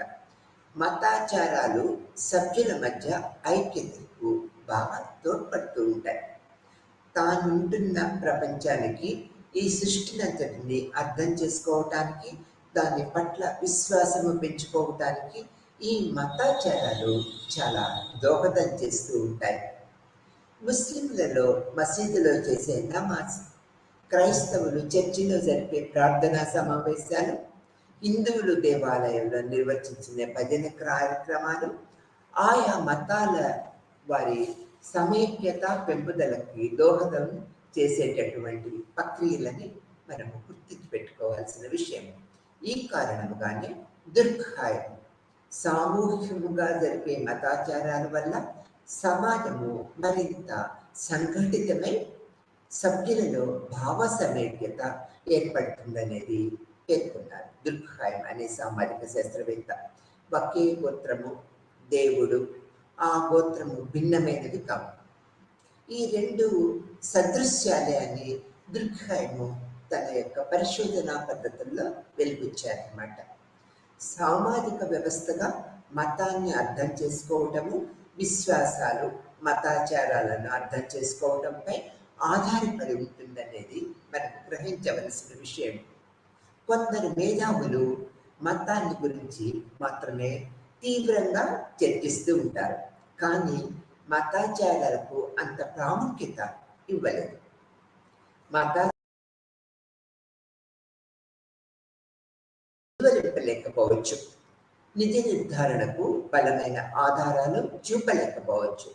అయినా దానిని సామాజిక ప్రయోజనము ఏమాత్రము తగ్గలేదని, మతాచారాలు పాటించటము సడలలేదని కూడా మనము మతపరమైన పద్ధతుల ద్వారా గుర్తించుకోవచ్చు అన్నమాట. ఇది మత పద్ధతులు ఏ విధంగా ఉన్నాయి, జీవన విధానంలో మతం యొక్క ప్రాముఖ్యత ఏ విధంగా ఉన్నదనేది మనం తెలుసుకున్నాం. మత ఆవిర్భావం తాలూకా సిద్ధాంతాలు కూడా మనం టూకీగా చెప్పుకుందాం. ఈ యొక్క మొదటి సిద్ధాంతము భయ సిద్ధాంతం. మానవుల్లో భయభావనే మతము అవతరించడానికి మూలమని చాలామంది సామాజిక శాస్త్రవేత్తలు భావిస్తూ ఉంటారు. ఈ భావన గ్రీకులు, రోములు కాలం నుండి ఉన్నట్లు మనము తెలుసుకుంటాం. అనేక సంఘటనల వల్ల తెలుసుకోగలుగుతూ ఉంటాం. రోమన్ తత్వవేత్త, కవి అయిన ఇక్కడ లేక్రేటియస్ దేవునిపై విశ్వాసాన్ని ఆధారముగా భ్రాంతి అని, భయమే మతానికి మూలమని తను నిర్ధారించారన్నమాట, చెప్పారు. 18వ శతాబ్దానికి చెందిన డేవిడ్ హ్యూమ్ అనే బ్రిటిష్ తత్వవేత్త కూడా నేచురల్ హిస్టరీ ఆఫ్ ఒరిజిన్ అనే గ్రంథంలో ప్రకృతి శక్తులు వల్ల కలిగే భయమే ఆ శక్తులు అదుపు చేసి నడిపించగల దేవుడనే భయభక్తులు కలిగి ఉంటాయనే దృక్పథాన్ని తను వినిపించారు. అలాంటి అభిప్రాయాన్ని జర్మన్ తత్వవేత్త మార్క్స్ ముల్లర్ కూడా వ్యక్తపరిచారు. ఇక్కడ ఆచార్య గిడ్డిన్స్ మహాభయానకమైన దాని వల్లనే మతం ఉద్భవించిందనే దృక్పథాన్ని చెప్పారు. ఇది ఒక భయ సిద్ధాంతంగా మనం చెప్పుకుంటాం.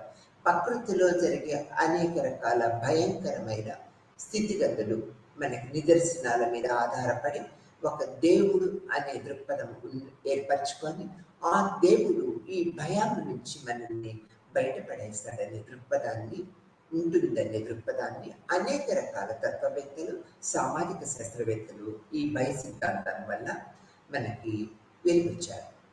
తర్వాత సర్వాత్మక సిద్ధాంతం. ఈ సిద్ధాంతాన్ని ప్రతిపాదించిన టైలర్ దీని గురించి ప్రస్తావం 1871లో ప్రచురితమైన ప్రిమిటివ్ కల్చర్ అనే గ్రంథంలో మనకి ఈ యొక్క సర్వాత్మక వాద సిద్ధాంతాన్ని తెలుసుకున్నాం అన్నమాట. తర్వాత మరణించిన వారి ఆత్మల పట్ల విశ్వాసమే ఈ సర్వాత్మక వాదమని టైలర్ సృష్టం చేశారు. మానవ చరిత్ర తొలి దశలో మనిషికి వచ్చే కళలు, నీడలు, విభ్రాయాలు, నిద్ర, మరణము వంటి వాటిని వివరించటము అవసరమైనదిగా ఈ టైలర్ పేర్కొన్నారన్నమాట. సర్వాత్మకవాదంలో ప్రాణభూతమైన అంశము ఆత్మస్థలము కాలానికి అతీతంగా సంచరిస్తూ ఉంటుందనే దృక్పథాన్ని మనము గ్రహించవలసిన విషయం. ఈ విధంగా చనిపోయిన వాళ్ళ ఆత్మ ఉంటుందన్నమాట. ఆదిమ మానవుల్లో ఇలాంటి అభిప్రాయాలు వేళ్ళూడిపోయి ఉన్నాయన్నమాట. అంటే ఫ్రమ్ ది బిగినింగ్ నుంచి ఉన్నాయని చెప్పుకుంటాం. ఈ విశ్వాసము ఇతర సజీవమైన జంతుజాలానికి, నిర్జీవమైన రాయిలపకి, చెట్టు పుట్టకు విస్తరిస్తాయనే దృక్పథాన్ని ఈ యొక్క సిద్ధాంతకర్తలు వెలుబుచ్చారు. ఈ విధంగా సర్వాత్మకవాదం అనేది మతానికి ప్రతిపాదిక అయిందని టైలర్ అనే సామాజిక శాస్త్రవేత్త చెప్పారనమాట. ఇది సర్వాత్మకవాద సిద్ధాంత ప్రక్రియ పద్ధతుల్లో ఒక మూలమైనదిగా మనం చెప్పుకుంటూ ఉంటాం. తర్వాత సిద్ధాంతానికి వచ్చేటప్పటికీ సాంకేతిక ఆరాధన. ఒక మనిషి దగ్గర ఒక వస్తువు ఉన్న ఉపయోగించిన ఆ వస్తువు కోరిన ఫలితాలు ఇస్తుందని నమ్మినప్పుడు ఆ వస్తువును సాంకేతికం అంటాం. అంటే సాంకేతికం అంటే ఏంటి? గుర్తు. సాంకేతిక ఆరాధన అన్నమాట ఈ సిద్ధాంతం. ఈ సాంకేతికాలను తరచుగా సర్వాత్మకవాదముతో సంబంధము ఉంటుందన్నమాట. ఈ సాంకేతికాలను ఆరాధించే మతాన్ని సాంకేతిక ఆరాధన అంటూ ఉంటాము. అసాధారణముగా కనిపించే ఆకును కానీ రాతిని కానీ దాన్ని రహస్య శక్తులున్నాయని నమ్మకంతో ఆరాధించడం జరుగుతూ ఉంటుంది. లిపి పుట్టుక పూర్వము ఉండిన జననములో ఈ యొక్క మతము బాగా వ్యాప్తి ఉండేది. ఈ యొక్క అభిప్రాయము మనకి వ్యక్తమవుతూ ఉండేదన్నమాట. సాంకేతికారాధన లేదా అనిమాటిజం అనేవి కేవలము వ్యక్తిగతమైన మత రూపాలు అనేది మనము గ్రహించవలసిన విషయం. మిగతా ఇతర మతాలు సామూహిక రూపాలు ఉన్నప్పటికీ ఉన్నటువంటి సాంకేతిక ఆరాధన సమీపంలో లభించే నిర్జీవన వస్తువుల రూపంలో ఉండగా ఇతర మతాలు సజీవ పదార్థాలను ఆరాధ్య శక్తులుగా భావిస్తూ ఉంటారు. కుందేలు పాదము అదృష్టదాయకమని అమెరికన్లు భావించటము సాంకేతిక ఆరాధన బలమైన నిదర్శనంగా మనం ఒక ఉదాహరణగా చెప్పుకోవచ్చు. ఇది సాంకేతిక ఆరాధన యొక్క భావము, వారి యొక్క అభిప్రాయాలు. తర్వాత టోటమిజం అనేది కూడా మత సిద్ధాంతాల్లో ప్రముఖంగా మనము చెప్పుకుంటూ ఉండాలి. టోటమిజం అనేది సాంకేతిక ఆరాధన విస్తృత రూపము.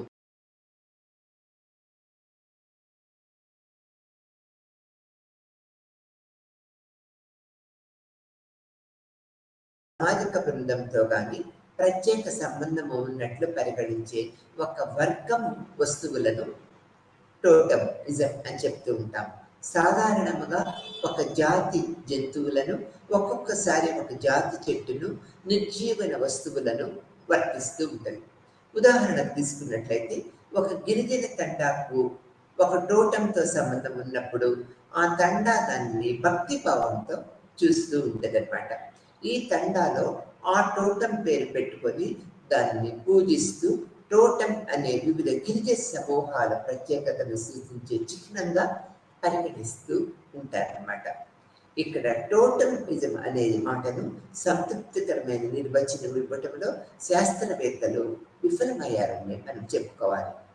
అట్లానే ఈ దాదాపు 460 జంతువులను చెట్లకు సంబంధించినవేనని, కేవలం 40 మాత్రమే సూర్యుడు, చంద్రుడు, నక్షత్రాలు, అగ్ని, పొగ, నీరు వంటి వాటికి చెందినవని దుర్ఖాయము ఈ టోటమిజంలో కనుగొన్నారన్నమాట. గిరిజన తెగలు వారి వారి టోటంలను అతిలోక శక్తులు ఉంటాయని విశ్వసిస్తూ ఉంటారు. ఈ టోటం పేరుతోనే తెగ గుర్తింపు పొందుతుంది. టోటం అనుసరించే సమాజాలలో దీనికి ఎంతో ప్రాముఖ్యం ఉన్నట్లు పరిశీలకులు చెప్తూ ఉంటారన్నమాట. ఈ విధంగా టోటం వాదం అనేది అతి ప్రాచీనమైనదిగా, ఇది ఒక మత సిద్ధాంతాల్లో ప్రముఖమైనదిగా మనము గుర్తిస్తూ ఉంటాం అనేది మనం చెప్పుకోవాల్సిన విషయంగా చెప్తూ ఉంటాం. అంటే ఈ యొక్క టోటం సిద్ధాంతాలు తర్వాత ఈ యొక్క మానవ సమాజంలో మతం యొక్క ఉనికి సామాజిక శాస్త్ర విశ్లేషణను ప్రేరేపించే శాస్త్రీయ సామాజిక దృగ్విషయంగా ఒకటిగా మనం మతాన్ని చెప్పుకుంటూ ఉంటాం అన్నమాట. ఇది ఒక సామాజిక దృగ్విషయం. ఇది రోజువారీ సామాజిక జీవితంలో అల్లినది. ఇది సమాజంలో పటిష్టమైన పనితీరును పోషిస్తున్నట్లు మనకి నిరంతరము అనిపిస్తూ ఉంటుంది. అయితే మానవత్వాన్ని వ్యతిరేకించే ద్వేషము మరియు నేరాలను వ్యాప్తి చేయడానికి మతము కూడా ఉపయోగించబడుతూ ఉన్నది పురాతన కాలం నుంచి కూడా. అసమానత మరియు దోపిడీ సమర్థించే ప్రధాన వనరుల్లో మతము కూడా ఒకటనేది మనము అనేక సందర్భాల్లో గుర్తిస్తూ ఉంటాం. ఇప్పటికీ ఒక సంస్థగా మతము ఉనికిలో ఉన్నట్లు మనకి కనిపిస్తూనే ఉంటుంది అనమాట. అంటే మతము యొక్క ప్రాముఖ్యత ఆ విధంగా ఉంటుందనేది మనం ఇక్కడ చెప్పుకోవాల్సిన విషయంగా చెప్తూ ఉంటాం అన్నమాట. ఇక్కడ ప్రతి సమాజము మతము ప్రజలను అందించే అర్థాలను అర్థం చేసుకోవటానికి సామాజిక శాస్త్రవేత్తలు నిరంతరము ప్రయత్నిస్తూనే ఉంటారన్నమాట. సామాజిక జీవన నిర్వహణలో దీని ప్రాముఖ్యత అపారమైనదనేది మనం గ్రహించవలసిన విషయం. జీవితంలోని సంక్షోభ పరిస్థితిని చేరుకోవటంలో మరియు పరిష్కరించటంలో ఇది ప్రజలకి నిరంతరము సహాయం చేస్తూ ఉంటదన్నమాట. మతము మానవ జీవితాన్ని అర్థాన్ని ఇస్తుందనేది పండితులు మనకు నిరంతరము అనేక మంది పండితులు చెప్తూ ఉంటారు. ఇది జీవితంలోని కష్టాలను చిక్కుకున్న ప్రజలకు ఉపశమనము అంటే విశ్రాంతిని కల్పిస్తూ ఉంటది. మానవ వ్యవహారాలపై దాని ప్రభావము నల్ల మందుల మత్తుల ఉంటుందనేది మనం గ్రహించవలసిన విషయం. ఇది స్థిరమైన దృగ్విషయంగా ఉనికిలో లేదు. కానీ సమాజంలోని భౌతిక పరిస్థితుల్లో విస్తృత సామాజిక ఆర్థిక మార్పులకు అనుగుణంగా దాని స్వభావము మార్చుకుంటూ ఉంటుందన్నమాట. సామాజిక శాస్త్రవేత్తలు మతము యొక్క పరిణామాన్ని ఆదిమ దశ నుంచి ఆధునిక సమాజాల వరకు అధ్యయనం అనేక రకాలుగా చేశారు. ఆధునిక సమాజంలో లిస్ పాత్ర క్షీణించినట్లు లేదా తగ్గించినట్లు భావించబడుతూ ఉంటుంది. అయితే మతపరమైన గుర్తింపులను, వైరుధ్యాలు మరియు ఉద్యమాలు విస్తరించటము మనము నిరంతరము చూడవచ్చు అన్నమాట. ఈ నేపథ్యంలో భారతదేశంలో వివిధ మత ఆవిర్భావము మరియు వాటి సమకాలీక స్వభావాన్ని అర్థం చేసుకోవటం ఎంతో ముఖ్యమైన విషయం. తర్వాత మతము మరియు సమాజం మధ్య సంబంధాన్ని వివరించే సామాజిక సిద్ధాంతాలు ముందు కూడా చెప్పుకున్నాం. ఇప్పుడు మనం ఎమిలే దుర్ఖైమ్ అనే సామాజిక శాస్త్రవేత్త అతని యొక్క అభిప్రాయాల ప్రకారం మత సిద్ధాంతం ఏ విధంగా ఉన్నదో ఇప్పుడు మనం పరిశీలిద్దాం. ఎమిలే దుర్ఖైమ్ ఒక ఫ్రెంచి సామాజిక శాస్త్రవేత్త. మతము యొక్క సామాజిక రంగంలో ఫలవంతమైన రచయితగా ఈ యొక్క ఏమిటంటే మతము సామాజికంగా నిర్మించబడింది మరియు దైవిక మూలము కాదు అనే ఆలోచనలను అతను ప్రతిపాదించారనమాట. మతం యొక్క స్వభావము అతని కోసము ప్రస్తుత సామాజిక పరిస్థితుల ద్వారా రూపొందించబడింది అనేది మనం గుర్తించాలి. ఈ యొక్క Emile Durkheim book the elementary forms of religion life అనే బుక్లో దుర్ఖైమ్ సమాజంలోని మతం యొక్క మూలాలు మరియు కారణాల గురించి ఆందోళన చెందారు. ఎందుకు అంటే అతను చాలా మూలాధారమైన మత రూపాలను అధ్యయనం చేయడానికి ఆస్ట్రేలియా మరియు ఉత్తర అమెరికాలోని వివిధ ఆదిమ సమూహాలను అధ్యయనం చేశారనేది మనము తెలిసిన విషయమే. తర్వాత అతను మతం యొక్క ప్రాథమిక రూపాల అధ్యయనము వైపు ఎక్కువగా మొగ్గు చూపారు. ఈ సందర్భంలోని టోటెం గురించి కూడా ఎమిలే దుర్ఖైమ్ చెప్పారు. ఇంతకు ముందు చెప్పుకున్నాం మనం టోటెం వార్మ్ గురించి. అతని ప్రకారము ప్రాథమిక సామాజిక సంస్థలు కలిగి ఉన్న ఆదిమ గిరిజన సమాజాలలో మతం యొక్క అత్యంత ప్రాథమిక రూపంగా కనిపిస్తూ ఉంటుంది. ఈ గిరిజన సమాజంలో మతం అనేది అత్యంత ప్రాథమిక రూపంగా కనిపిస్తూ ఉంటుంది.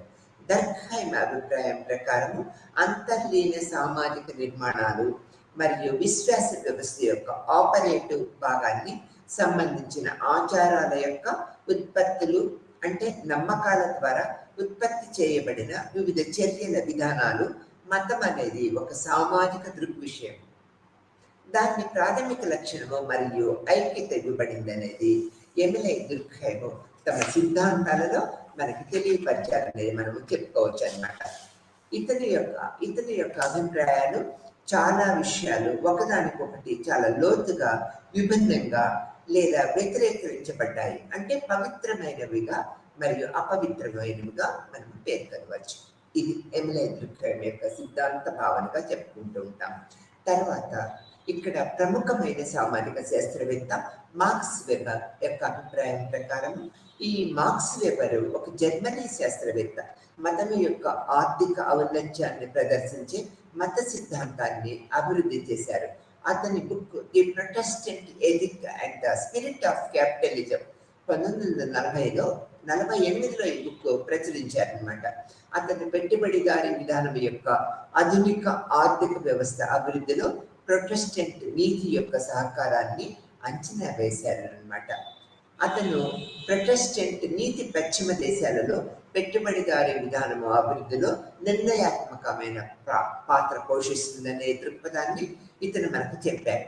ఆర్థిక అభివృద్ధిపై కులము నిర్మాణాత్మకమైన పరిమితులు విధించిందని, తర్వాత పారిశ్రామిక మరియు వాణిజ్య చర్యల పట్ల వారి మొగ్గు పరంగా ప్రొటెస్టెంట్స్ మరియు క్యాథలిక్ల మధ్య ప్రాథమిక వ్యత్యాసం ఉన్నదనేది ఈ యొక్క మార్క్స్ వెబర్ వాదించారు. ప్రొటెస్టెంట్ పారిశ్రామిక నైపుణ్యాలను పొందవచ్చని మరియు ఆధునిక వృత్తులు మరియు పరిపాలనా స్థానాల మార్గాన్ని అన్వేషించవచ్చు. అయితే క్యాథలిక్కులు సాంప్రదాయ వృత్తుల్లో ఉన్నారు. అతని ప్రకారము మార్క్స్ వెబర్ ప్రకారము ప్రొటెస్టెంట్లు పెట్టుబడిదారు విధానం యొక్క అవసత్యమైన ప్రవర్తన యొక్క పద్ధతిని మరియు సన్యాస నిబంధనలు కలిగి ఉన్నారనేది మార్క్స్ వెబర్ తన సిద్ధాంతపరమైన వ్యాసాలలో తెలియపరిచారు. ఇది ఆ తర్వాత కార్ల్ మార్క్స్ గురించి మనం ఇప్పుడు తెలుసుకుందాం. కార్ల్ మార్క్స్ ఒక జర్మన్ తత్వవేత్త.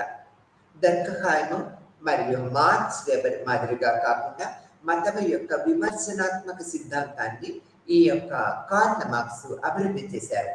అసమాన సామాజిక నిర్మాణాన్ని సాధారణీకరించడానికి మరియు సమర్థించటము మరియు ప్రజల భ్రమను కలిగించే ఆనందాన్ని ఇవ్వటం ద్వారా మతము ప్రస్తుత సామాజిక వాస్తవికతపై తప్పు చూపును ఎలా సృష్టించిందనే దానిని మార్క్స్ ఈ యొక్క కార్ల్ మార్క్స్ ఎక్కువ శ్రద్ధ వహించారు.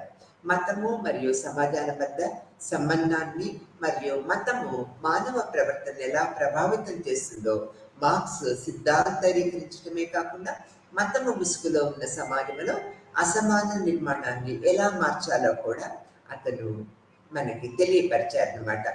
ఈ విధంగా మార్క్స్ ప్రధానమైన డర్క్హైమ్ వలె కార్యాచరణ కంటే మతం యొక్క రాజకీయ అంశాలతో వ్యవహరించారనేది మనము గ్రహించవలసిన విషయం. చరిత్ర యొక్క భౌతికవాద భావనలో మార్క్స్ మతము వాస్తవానికి సమాజంలోని భౌతిక పరిస్థితుల ప్రతిబింబము అని వాదించారనమాట. దీని అర్థము వెబర్ ప్రతిపాదించినట్లుగా సృహ స్థాయిలో ఉన్న ఆలోచన సామాజిక నిర్మాణము మాత్రమే నిర్ణయించలేవు అనేది కూడా చెప్పారు. కార్ల్ మార్క్స్ మతపరమైన ఆలోచన ప్రబలంగా ఉన్న సామాజిక ఆర్థిక పరిస్థితులను సమర్థించగలదు, కానీ వాటిని మాత్రమే ఉత్పత్తి చేయదు అనే దృక్పథాన్ని కూడా కార్ల్ మార్క్స్ తన సిద్ధాంతపరమైన వ్యాసాలలో మనకి తెలియపరిచారనేది మనం ఇక్కడ గ్రహించవలసిన విషయం. ఈ విధంగా మతంపై మార్క్స్ తీసే వెబర్ అవగాహనకి వ్యతిరేకమైనదని కూడా మనము గుర్తించవలసిన విషయం. ఇవి కార్ల్ మార్క్స్ వెబర్ ఈ యొక్క అభిప్రాయాలని, దుర్ఖైమ్ యొక్క అభిప్రాయాన్ని మనం ఇంతకు వారికి తెలుసుకున్నాము. ఇప్పుడు మనము భారతదేశంలో మతము మరియు సమాజంపై సామాజిక దృక్కోణాలు ఏ విధంగా ఉన్నాయనేది మనం ఇప్పుడు తెలుసుకుంటూ ఉంటాం అన్నమాట. మతము, మ్యాజిక్ మరియు సైన్స్ పై పుస్తకాన్ని మనము అప్పుడప్పుడు చదివినట్లయితే దానికి నుండి మీ ఆలోచనల ఆధారంగా మతము మరియు సమాజం యొక్క ప్రాముఖ్యతను గురించి తెలుసుకోగలుగుతాం. భారతదేశంలో మతం యొక్క ఓరియంటల్ మరియు ఇండోలాజికల్ కన్స్ట్రక్షన్స్ ఏ విధంగా ఉన్నాయో మనం ఇప్పుడు తెలుసుకుందాం.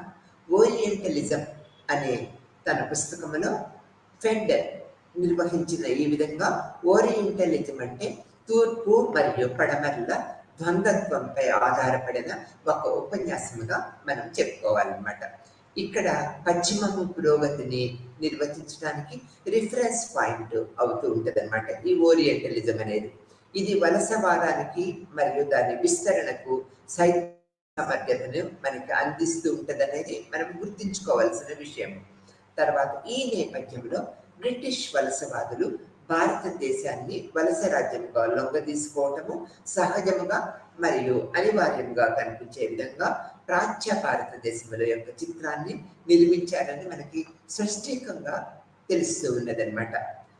భారతదేశంలో మతముపై బ్రిటిష్ వారిచే నిర్వహించబడిన వివిధ అధ్యయనాలు వలసవాద ఆధిపత్యం యొక్క ఈ పెద్ద లక్ష్యాన్ని మనకి అందించాయనేది చెప్పుకోవచ్చు అనమాట. ఈ నేపథ్యంలో ఓరియంటలిజం ఇండాలజీని కలుస్తూ ఉంటుంది.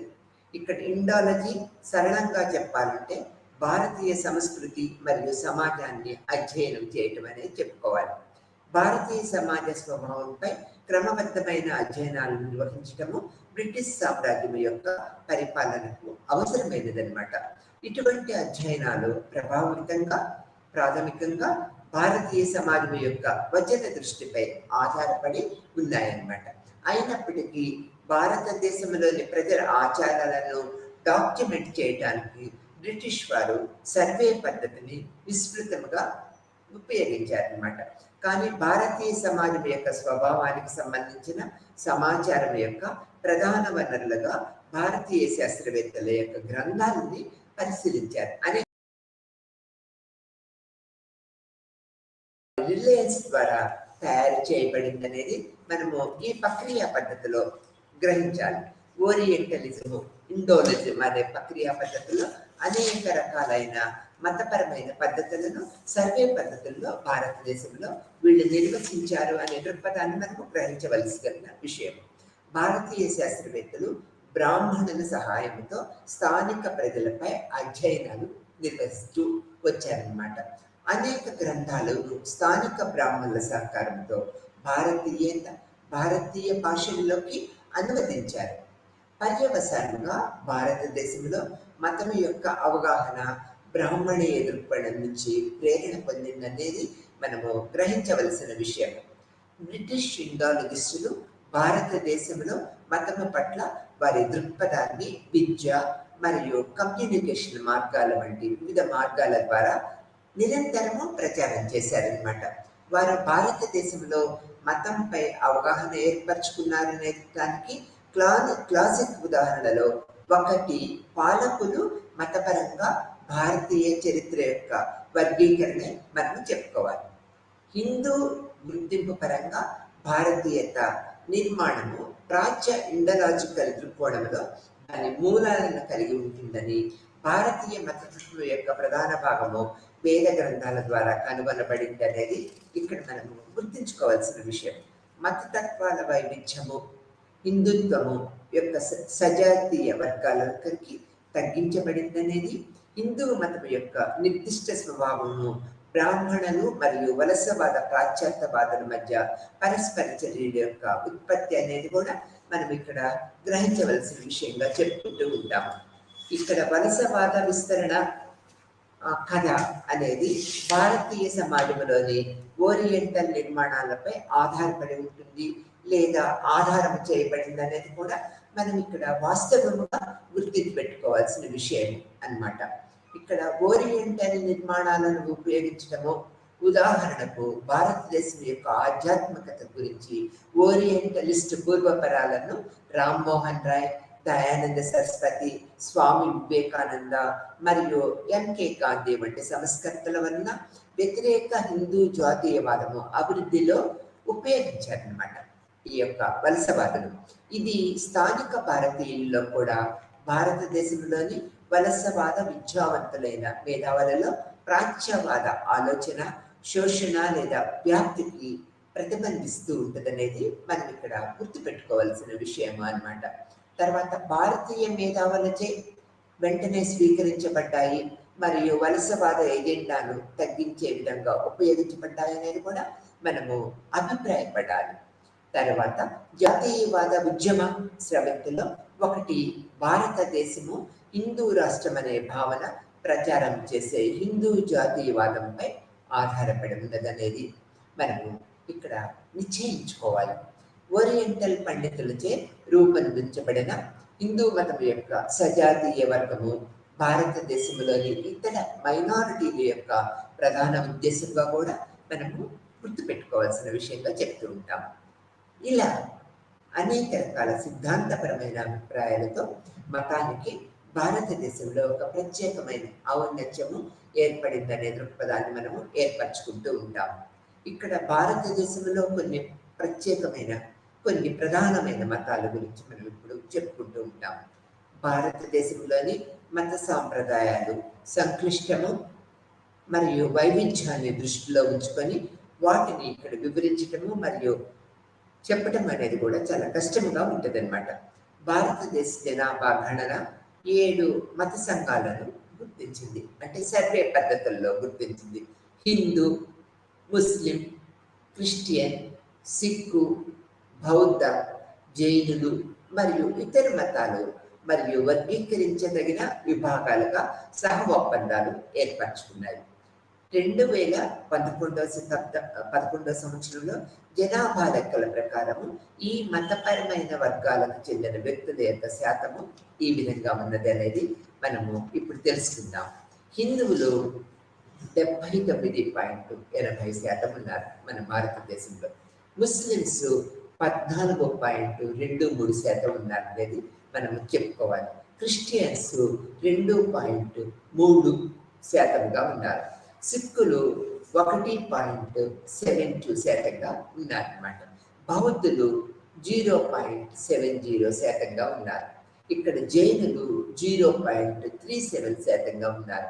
ఇవి 2011 జనాభా లెక్కల ప్రకారము ఈ ప్రముఖమైన 7 మతాలు ఎంతమంది భారతదేశంలో నివసిస్తున్నారనే దృక్పథాన్ని మనం 2011లో ఈ యొక్క నిష్పత్తిని మనము చెప్పగలుగుతూ ఉన్నాం. ఈ విధంగా ఇతర మతాల మరియు ఒప్పందాలు 0.66% చెప్పుకుంటాం.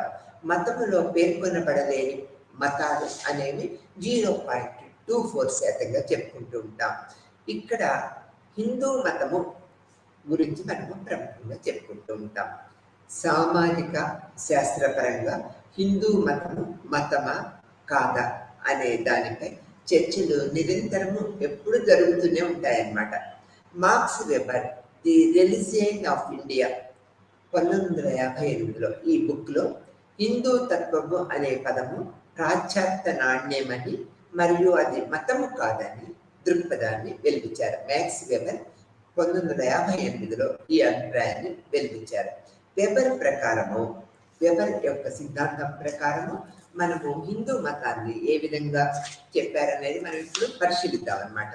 వెబర్ మతము భారతదేశం ప్రవేశపెట్టిన సెన్సెస్లో ఉపయోగించిన అధికార హోదాలో బహుళత్వాన్ని కనుగొనబడింది అనేది ఈ యొక్క మ్యాక్స్ వెబర్ తన అభిప్రాయంలో చెప్పారు.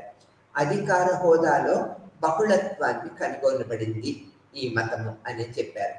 ఈ పదము మతము కాకుండా మతపరమైన సముదాయాన్ని వివరించడానికి ఉపయోగించబడుతూ ఉన్నదన్నమాట. హిందుత్వము అనేది ఏకశిలా మతము కాదని, భిన్న వర్గాలను ఉపయోగించే గొడుగు వర్గము కాదని చరిత్రకారులు వాదించారన్నమాట. హిందూ మతం అనేది ఒక మతం కాకుండా ఒక జీవన విధానం అని కూడా ఈ చరిత్రకారులు నిర్ధారించారన్నమాట. దేవుళ్ళు, నమ్మకాలు, ఆచారాల కారణంగా అతను హిందువు ఎందుకు అనే ప్రశ్నకి సమాధానం చెప్పేందుకు హిందువులు అడ్డుపడుతున్నారని బిఆర్ అంబేద్కర్ తన అభిప్రాయాన్ని వ్యక్తపరిచారు. హిందువులు ఆచరించే మతముగా హిందీ ఎంక్వైర్ అనే పదము యొక్క సమకాలీన రాజకీయ వ్యతిరేకముగా ఇటువంటి సామాజిక మరియు చారిత్రాత్మక హిందూ మతము వీటిలో ముడిపడి ఉందనే దృక్పథాన్ని మనం తెలుసుకోవాలి. సింధు నదికి అవతల నివసించే ప్రజలను హిందువులుగా సూచించిన అరబ్బుల నుంచి ఉద్భవించిందని చారిత్రాత్మక పద్ధతి మనకు తెలుస్తూ ఉంది. అంటే అరబ్బుల యొక్క సర్వేస్ ప్రకారము, వారి అభిప్రాయం ప్రకారము మనకు తెలుస్తూ ఉంది. చరిత్రకారులు హిందుత్వం అనే పదము చుట్టూ ఉన్న రాజకీయ యుక్తిని పరిష్కరించడానికి సిండికేట్ హిందూయిజం అనే వ్యక్తీకరణ ఇక్కడ వ్యక్తీకరించారు. యుక్తిని సిండికేట్ హిందూయిజం అనే వ్యక్తీకరణను ఉపయోగించారు.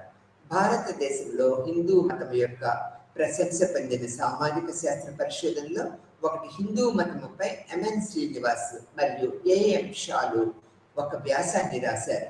ఇది క్రైస్తవ మతము మరియు ఇస్లాం వలె కాకుండా హిందూ మతం యొక్క సిద్ధాంతాలు ఒకే పుస్తకములో పొందుపరచలేదని వారు వాదించారన్నమాట.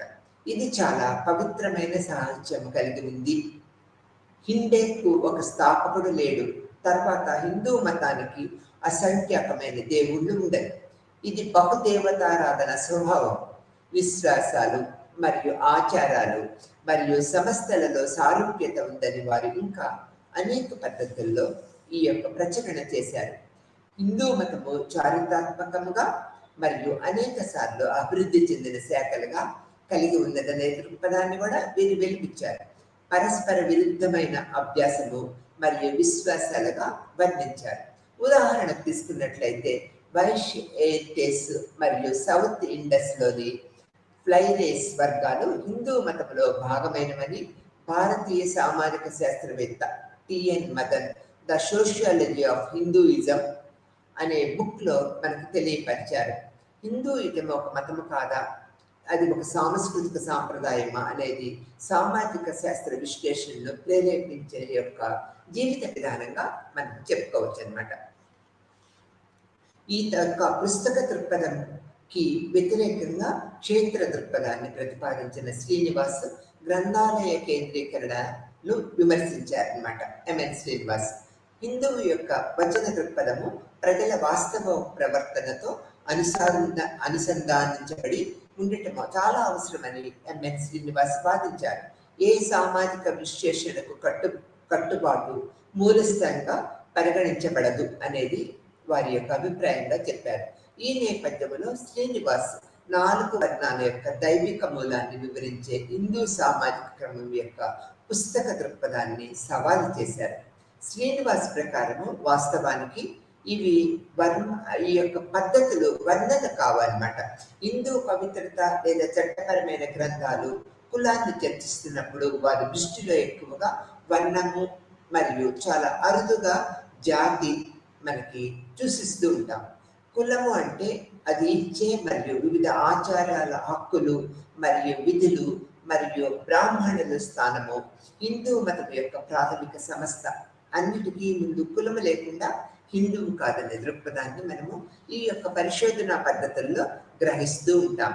ఈ యొక్క వేదాంత పరంగా ధర్మము, కర్మ మరియు మోక్షము ఆలోచనలు కుల వ్యవస్థకు సైద్ధాంతిక సమర్థతను అందిస్తూ ఉంటాయి. ధర్మ, అర్థ, కామ మరియు మోక్ష భావనలు అనేవి మన యొక్క హిందూ మతంలో నిరంతరము అనేక దృక్పథాలతో మనము నిరంతరము పరిశీలిస్తూ ఉంటాము. ఇక్కడ మోక్షము, కామము, ఆ యొక్క ధర్మం అనేది ధర్మబద్ధమైన చర్య యొక్క నిజాయితీ మరియు ప్రవర్తనగా మనం చెప్పుకుంటూ ఉంటాం. అర్థాలలో అంటే ఆర్థిక కార్యకలాపాలలో నీతి మరియు నిజాయితీతో కూడిన అన్వేషణకి అర్థంగా చెప్తూ ఉంటాము. కామం అనేది ఒకరి సాధారణ కోరికలకు నెరవేర్చడం అనేది మనం చెప్తూ ఉంటాము. మోక్షం అనేది విముక్తి, ఇది శాశ్వతమైన ఆనందంతో ఆత్మను గ్రహిస్తుందనే దృక్పథాన్ని మనము చెప్తూ ఉంటాం. మనము హిందూ మతతత్వంలో ధర్మ, అర్థ, కామ, మోక్షాలకి విశిష్టమైన స్థానాన్ని కలిగి ఉంటాము. ప్రతి ఒక్క వ్యక్తి సామాజిక ఆచారాలు, కట్టుబాట్లు, ప్రవర్తన, నీతి నియమాలకి కల వ్యక్తులందరూ కూడా సమాజంలో ప్రతి ఒక్క వ్యక్తులు ధర్మ, అర్థ, కామ, మోక్షాలకి అనుగుణంగా జీవిత విధానాన్ని కలిగి ఉండాలనేది మన యొక్క హిందూ ధర్మశాస్త్రము మనకు నిరంతరము చెప్తూ ఉంటుంది. ఇది హిందూ ధర్మశాస్త్రం యొక్క మతపరమైన భావనగా మనం చెప్పుకుంటూ ఉంటాం. ఇప్పుడు మనము ఇస్లాం మతపరమైన భావనలు ఏ విధంగా ఉన్నాయనేది మనం చెప్తూ ఉంటాం. ఇస్లాం అనే పదం అంటే భగవంతుడికి సంపూర్ణంగా సమర్పించడం అనే దృక్పథాన్ని మనము చెప్తూ ఉంటాం అన్నమాట.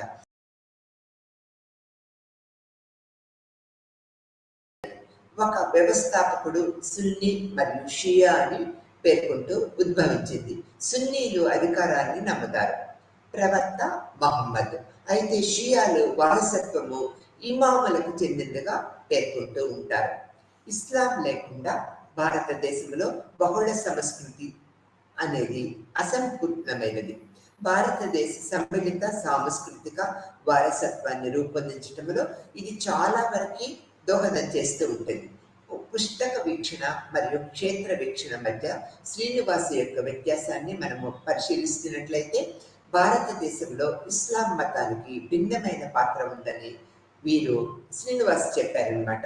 పురాతన భారతదేశంలో ఉద్భవించిన కుల వ్యవస్థ మరియు హిందూ మతానికి కేంద్రముగా ఉన్న కుల వ్యవస్థ ఇస్లాం మీద దాని ప్రభావాన్ని చూపుతూ ఉంటదనేది ఈయన అభిప్రాయాన్ని వ్యక్తపరిచారు. తద్వారా ఇస్లాం మూలం నుంచి భిన్నమైన స్థలీకరణ వ్యవస్థకి జన్మ ఇస్తుందనే దృక్పథాన్ని శ్రీనివాస్ చెప్పారనమాట.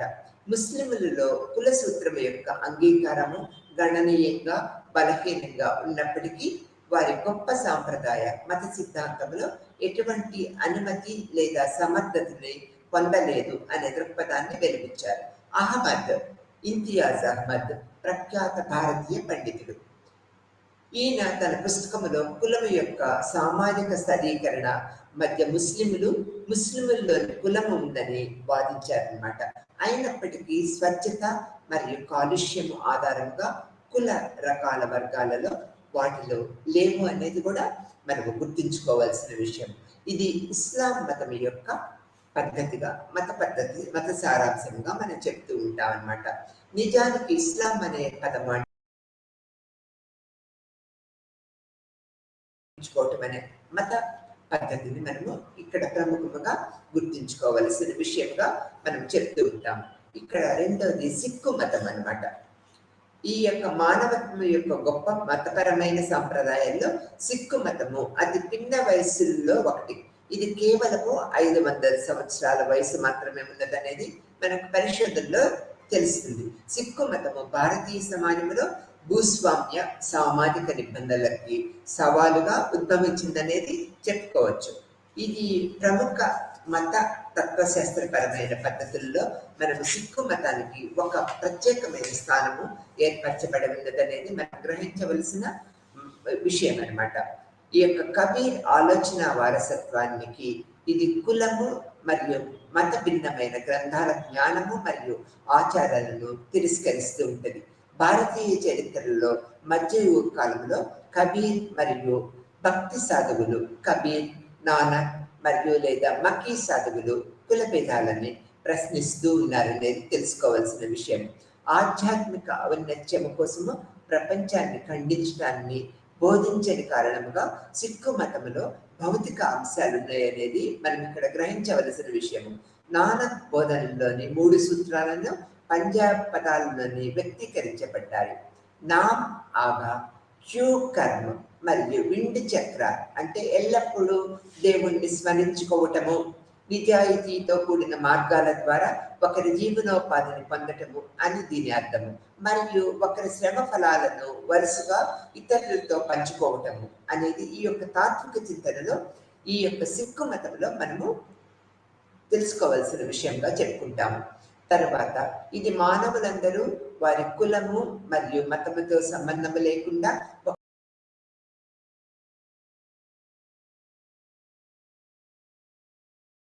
కలిసి గురునానక్ తన ప్రేమ మరియు సత్యం యొక్క సువార్తను వ్యాప్తి చేయడానికి తన ప్రయాణంలో ఒక మర్దాన ఒక ముస్లిం సంగీత విద్వాంసుని కలిసికట్టుగా ముందుకు సాగారనేది మనము ఇక్కడ గుర్తుపెట్టుకోవాల్సిన విషయం.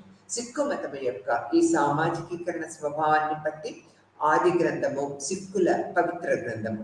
హిందూ మరియు ముస్లింల కమ్యూనిటీలు దిగువ స్థాయి నుంచి వచ్చిన కబీర్, నామ్దేవ్ మరియు రవిదాస్ వంటి భక్తి మరియు సూఫీ సాధకుల పద్యాలకు ఇది సిక్కు మతం కలిగి ఉంటుంది. సిక్కు మతంలో గురుషిప్ సంస్థకు ప్రాధాన్యత ఉన్నదన్నమాట. నానక్ తర్వాత వరుసలో 9 మంది గురువులు ఉద్భవించారన్నమాట.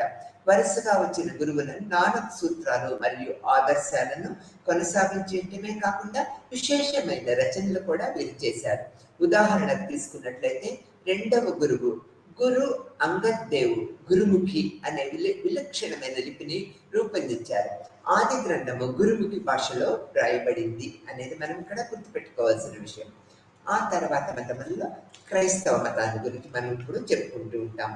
Christian community the spatial and demographic dimension అనే గ్రంథంలో ఈ యొక్క మతాన్ని గురించి విపులంగా వర్ణించారు. భారతదేశంలో సజాతీయ క్రైస్తవ సంఘాలు లేవు, కానీ ప్రాంతీయ భాష మరియు సెక్టారియల్ ప్రాతిపదిక అనేక విభిన్నమైనవి ఇందులో మనం కనిపిస్తూ ఉంటాం. కేరళ, గోవా, తమిళనాడు, ఉత్తర భారతదేశంలోని ఆంగ్లో ఇండియన్స్, నాగా మరియు ఈశాన్య భారతీయ క్రైస్తవులు వారి భాష, సామాజిక సాంస్కృతిక పద్ధతులను మరియు ఆర్థిక స్థితిగతులలో భిన్నమైనవిగా మనం చెప్పుకుంటూ ఉంటాం. ఈ కారణము వల్ల భారతదేశంలో సాధారణ క్రైస్తవ జీవన విధానం గురించి మాట్లాడటము చాలా కష్టమైన విషయంగా చెప్తూ ఉన్నాం. 1981 జనాభా లెక్కల ప్రకారము భారతదేశంలో 18 మిలియన్ల మంది క్రైస్తవ టోటల్ గా అంటే ఈ 18 మిలియన్ల జనాభా అనేది భారతదేశంలో ఈ క్రిస్టియన్ కమ్యూనిటీలో మనము చూస్తూ ఉంటాం అన్నమాట.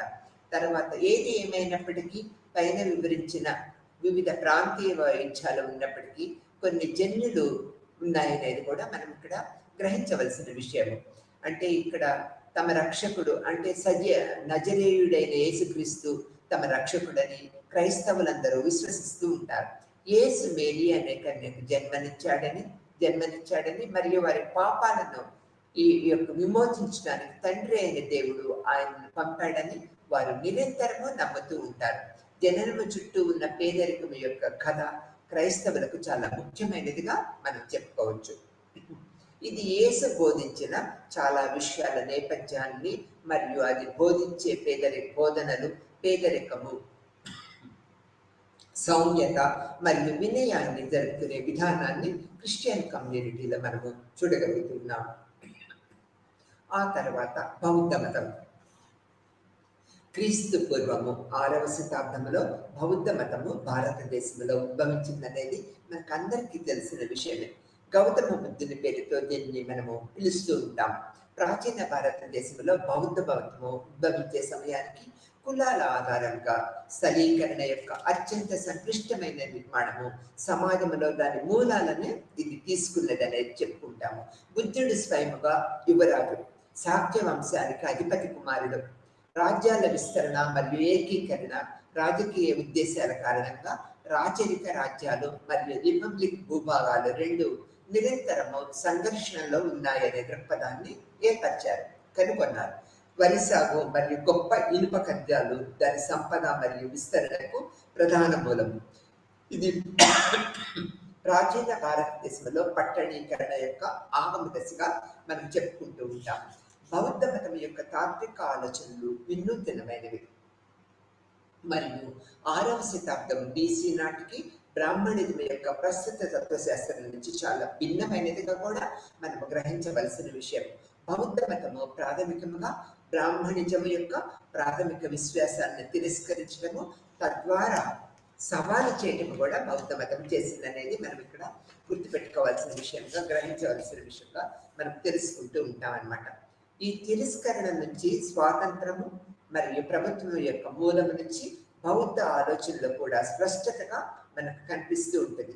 బౌద్ధ మతము దీనికి క్రమముగా సామాజిక మార్పు ప్రక్రియ, యాజమాన్యం యొక్క సంస్థ, సివిల్ కి దారి తీసిన రంగాల్లో ఇటువంటి కలహాలు ప్రజలు ఒక వ్యక్తి పరిపాలించడానికి నియంత్రించబడుతూ ఉంటాయనేది కూడా మనం గుర్తుంచుకోవాల్సిన విషయం. జైనిజము, జొరాస్ట్రియస్ మరియు అనేక గిరిజన మతాల వంటి ఇతర ప్రధాన మతాలు భారతదేశంలో గణనీయమైన సంఖ్యలో ప్రజలు అనుసరిస్తున్నారు అనేది మనము గుర్తుపెట్టుకోవాల్సిన విషయం. భారతదేశంలో సమాజాన్ని అర్థం చేసుకోవటంలో కూడా ఈ మతాలు ప్రముఖ పాత్ర వహిస్తూ ఉంటాయనేది మనం గ్రహించవలసిన విషయం.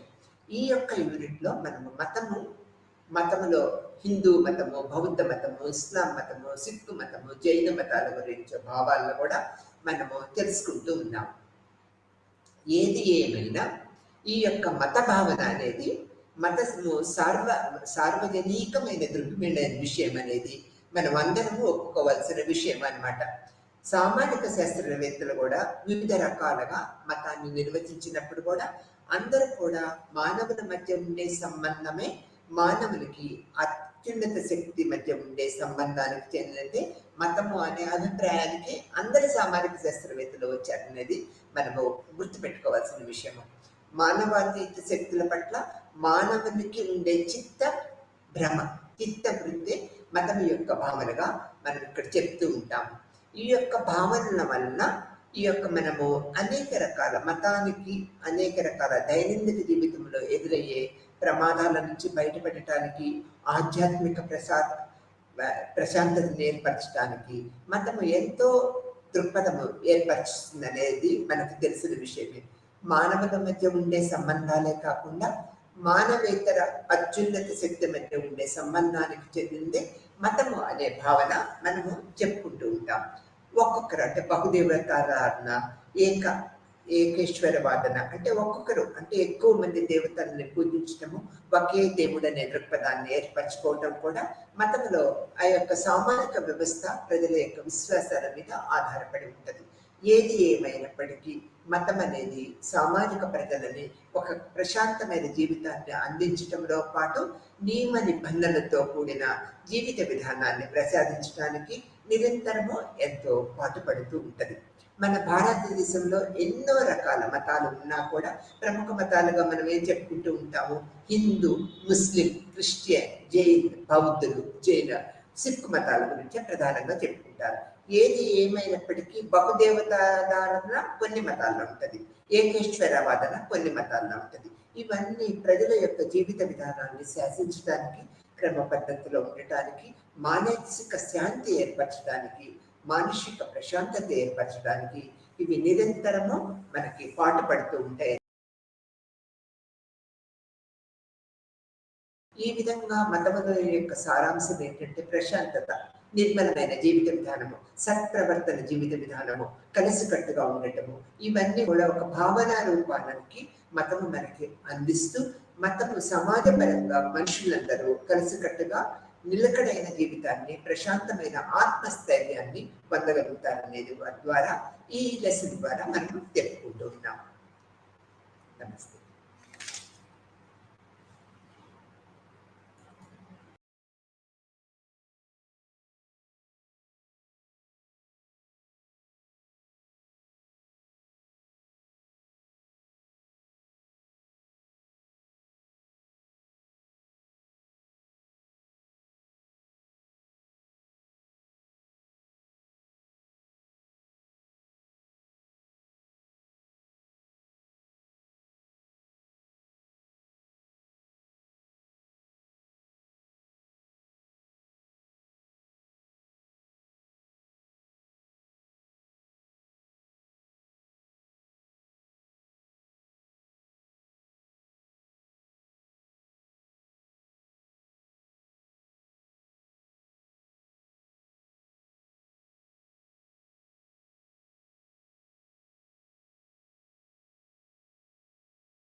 নমস্কাৰ।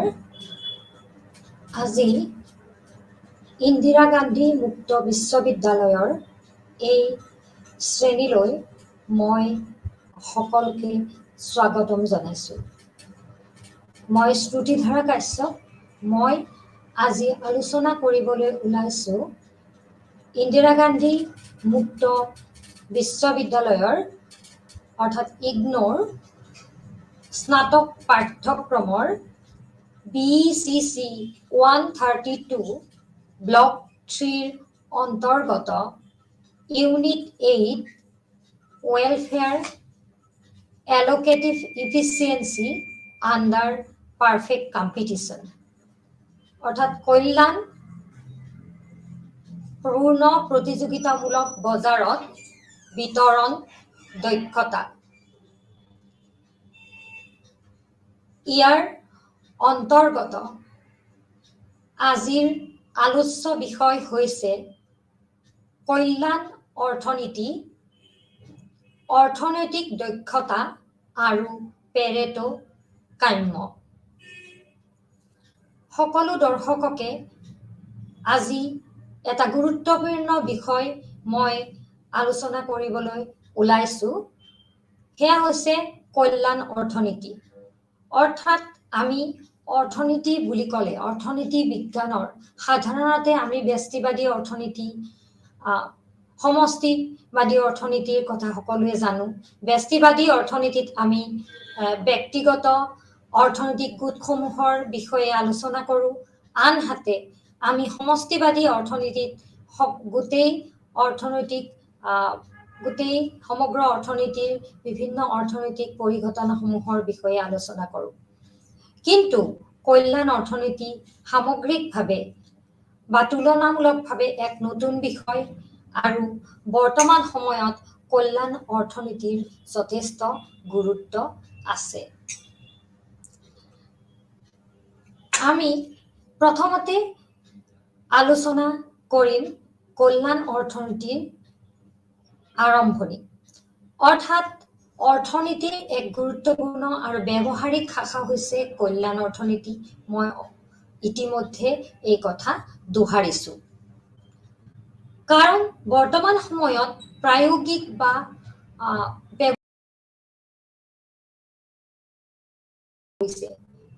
কিয়নো অৰ্থনৈতিক তত্ত্বসমূহ আমি যেতিয়া অধ্যয়ন কৰোঁ তাৰ সকলোৰে ব্যৱহাৰিক উপযোগিতা আছে।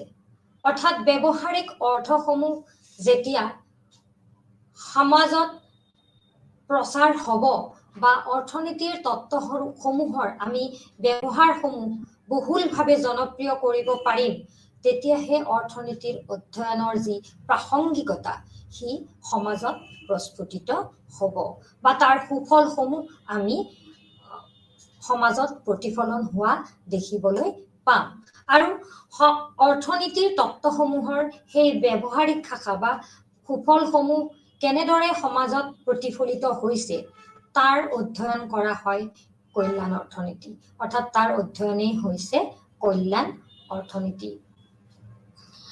আৰু আমি যদি কওঁ এই কল্যাণ অৰ্থনীতিৰ মূলটো ক'ত আছে, আমি ঘূৰি যাব লাগিব আমাৰ অৰ্থনীতি বিজ্ঞানৰ তিনিটা বিশেষ সংজ্ঞালৈ। আমি জানো অৰ্থনীতি বিজ্ঞান বুলি ক'লে যিসকলে ইতিমধ্যে অৰ্থনীতি বিজ্ঞানৰ চৰ্চা তথা পঢ়নত জড়িত হৈ আছে তেখেতসকলে নিশ্চয় জানে যে অৰ্থনীতি বিজ্ঞানৰ তিনিটা সংজ্ঞা দিয়া হয়।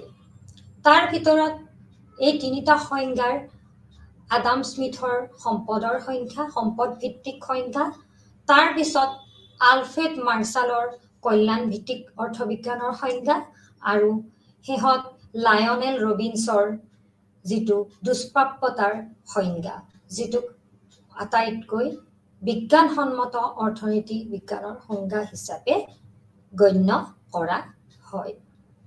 এতিয়া এই অৰ্থনীতি বিজ্ঞানৰ আদাম স্মিথৰ সংজ্ঞাক যিহেতু অৰ্থনৈতিক সম্পদৰ বিজ্ঞান বুলি কোৱা হৈছে, অৰ্থাৎ অৰ্থবিজ্ঞানত সম্পদৰ অধ্যয়নৰ ওপৰত গুৰুত্ব দিয়া হৈছে।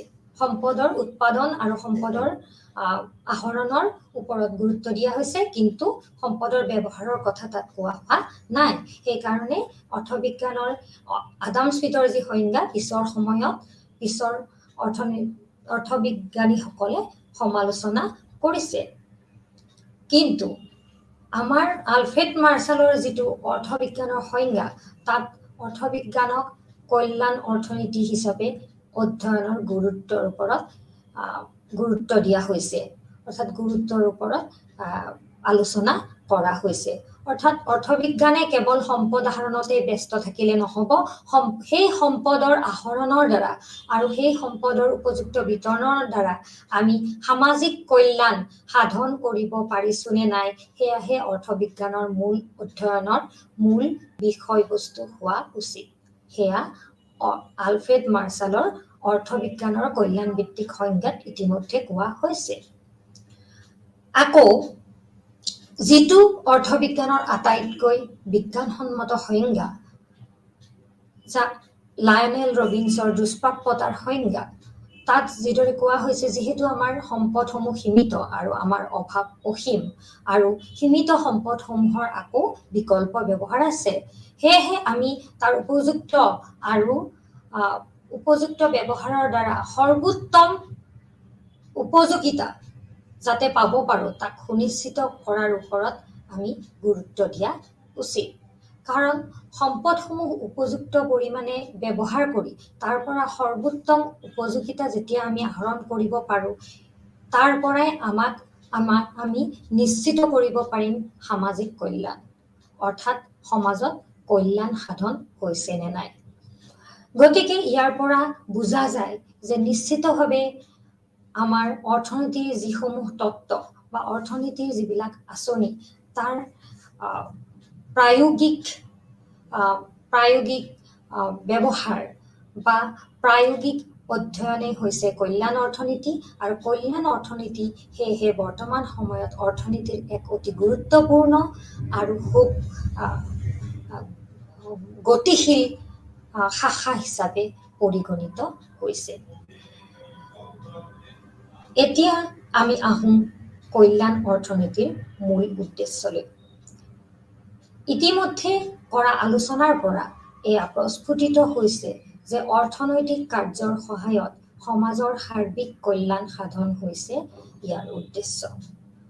অৰ্থাৎ যিসমূহ অৰ্থনৈতিক কাৰ্য আমি সাধন কৰোঁ, তাৰ দ্বাৰা সমাজে যেতিয়া সাৰ্বিক কল্যাণ লাভ কৰিব, অৰ্থাৎ সমাজৰ সকলো শ্ৰেণীৰ মানুহেই যাতে তাৰ পৰা সুফল পায়, সুফল লাভ কৰিব, তেনেকুৱাবিলাক অৰ্থনৈতিক কাৰ্যহে আমাৰ বাবে উপযোগী, আৰু সেই অৰ্থনৈতিক কাৰ্যসমূহ আমি গ্ৰহণ কৰা উচিত, আৰু সেয়াই হৈছে কল্যাণ অৰ্থনীতিৰ অধ্যয়নৰ মূল উদ্দেশ্য। এতিয়া আমি আহিছোঁ কল্যাণ অৰ্থনীতিৰ সংজ্ঞালৈ। নিশ্চিতভাৱে কল্যাণ অৰ্থনীতিৰ এক নিৰ্দিষ্ট সংজ্ঞা দাঙি ধৰাটো সহজ নহয়, কাৰণ কল্যাণ হৈছে এক মানসিক অনুভূতি আৰু মানৱীয় প্ৰমূল্যবোধ ইয়াৰ মূল আধাৰ। কাৰণ কল্যাণ এজন ব্যক্তিৰ বাবে যিটো কাৰ্যৰ পৰা তেওঁ কোনো এটা কাৰ্যৰ পৰা যিখিনি উপযোগিতা লাভ কৰিব, সেয়া যদি তেওঁৰ বাবে কল্যাণ হ'ব পাৰে, আন এজন ব্যক্তিৰ বাবে সেয়া কল্যাণ নহ'বও পাৰে। কাৰণ কল্যাণৰ ধাৰণা আৰু কল্যাণৰ মাত্ৰা মানুহভেদে বা ব্যক্তিভেদে বা সমাজভেদে পৃথক পৃথক হ'ব পাৰে। সেয়েহে ইয়াৰ এক সাধাৰণীকৰণৰ দ্বাৰা ইয়াৰ সংজ্ঞা দাঙি ধৰাটো সহজ নহয়, কাৰণ কল্যাণ ব্যক্তিভেদে বেলেগ হ'ব পাৰে, কল্যাণৰ মাত্ৰা ব্যক্তিভেদে সমাজভেদে ভিন ভিন হ'ব পাৰে। তথাপিও আমি যেতিয়া কল্যাণৰ সংজ্ঞা বা কল্যাণ অৰ্থনীতিৰ সংজ্ঞা দাঙি ধৰিবলৈ যাওঁ, ইয়াত এটা কথাই আমি মনত ৰাখিব লাগিব যে কল্যাণ অৰ্থনীতিৰ মূল আধাৰেই হৈছে মানৱীয় প্ৰমূল্যবোধ। অৰ্থাৎ যিসমূহ অৰ্থনৈতিক কাৰ্য বা আঁচনিয়ে মানৱীয় প্ৰমূল্যবোধ সুনিশ্চিত কৰিব, সেই আঁচনি বা কাৰ্যসমূহকে আমি কল্যাণ অৰ্থনীতি সুনিশ্চিত অৰ্থাৎ কল্যাণ সামাজিক কল্যাণ সুনিশ্চিত কৰিব বুলি ক'ব পাৰোঁ।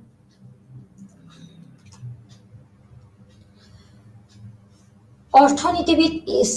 পিগু যি আমাৰ এয়া কল্যাণ অৰ্থনীতি অথবা ৱেলফেয়াৰ ইকনমিক্সৰ এজন প্ৰৱৰ্তক বুলি ক'ব পাৰি বা বাটকটীয়া বুলি ক'ব পাৰি।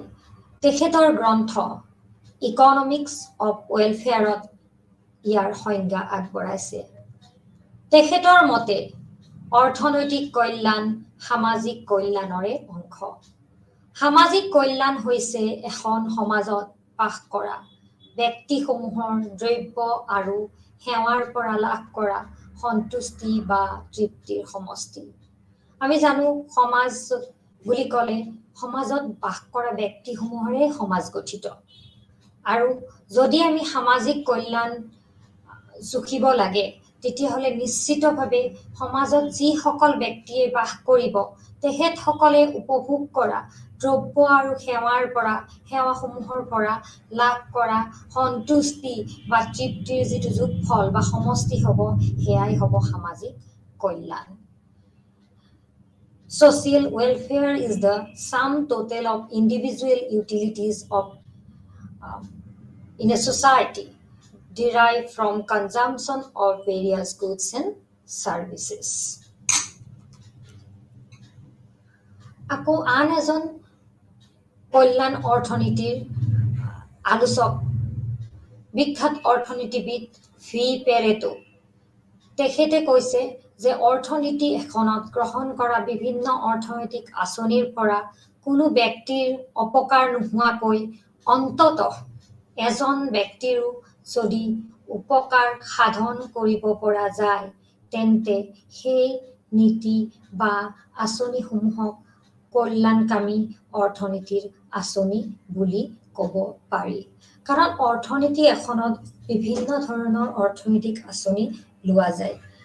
প্ৰশাসনেই হওক বা যিসকল আঁচনি গ্ৰহণকাৰী সংস্থা তেখেতসকলে যেতিয়া কোনো আঁচনি গ্ৰহণ কৰে সেই আঁচনিয়ে যদি সমাজৰ অন্ততঃ এজন ব্যক্তিৰো যদি উপকাৰ সাধন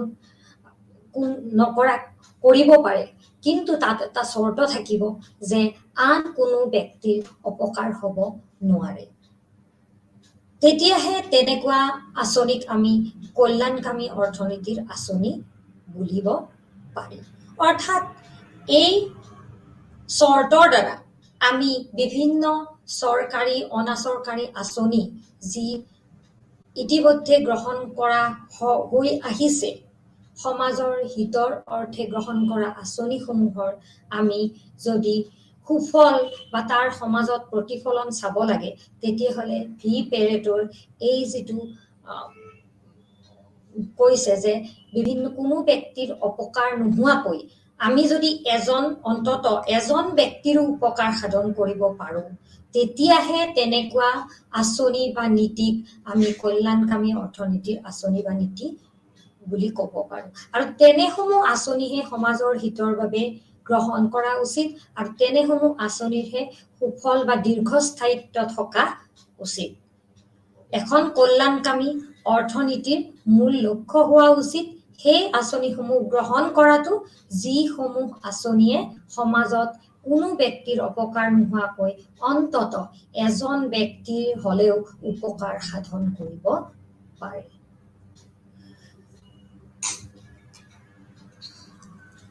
গতিকে কল্যাণ অৰ্থনীতিৰ এই প্ৰাৰম্ভিক আলোচনাৰ পৰা আমি কেইটামান কথা স্পষ্ট কৰিব পাৰোঁ যে অৰ্থনীতি এখনত সম্পদৰ পৰিমাণ সীমিত।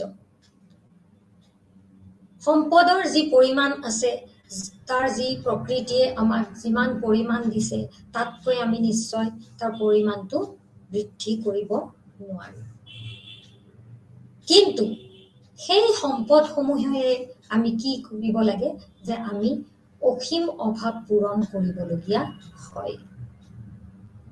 কাৰণ আমাৰ অভাৱ প্ৰয়োজনীয়তা অসীম আৰু সেই সীমিত সম্পদেৰে আমি যেতিয়া অসীম অভাৱ পূৰণ কৰিবলৈ যাওঁ আমি পচন্দৰ সমস্যাৰ সন্মুখীন হওঁ যাক কোৱা হয় ইকনমিক্সত অৰ্থাৎ অৰ্থবিজ্ঞানত প্ৰব্লেম অফ চইচ আৰু সেই পচন্দৰ সমস্যাত যেতিয়া আমি সন্মুখীন হওঁ তেতিয়া আমি সিদ্ধান্ত গ্ৰহণ কৰিবলগীয়া হয় যে কোনটো অভাৱ আমি আগতে পূৰণ কৰিম আৰু কোনটো পিছলৈ ৰাখিম আৰু তেতিয়াই আহি পৰে আমাৰ সম্পদৰ দক্ষতাপূৰ্ণ ব্যৱহাৰৰ কথা কাৰণ সম্পদৰ দক্ষতাপূৰ্ণ ব্যৱহাৰেহে আমাক সীমিত সম্পদেৰে যেতিয়া অসীম অভাৱ আমি পূৰণ কৰিবলৈ যাওঁ আৰু আমি যেতিয়া পচন্দৰ সমস্যাৰ সন্মুখীন হ'বলগীয়া হয় আৰু আমি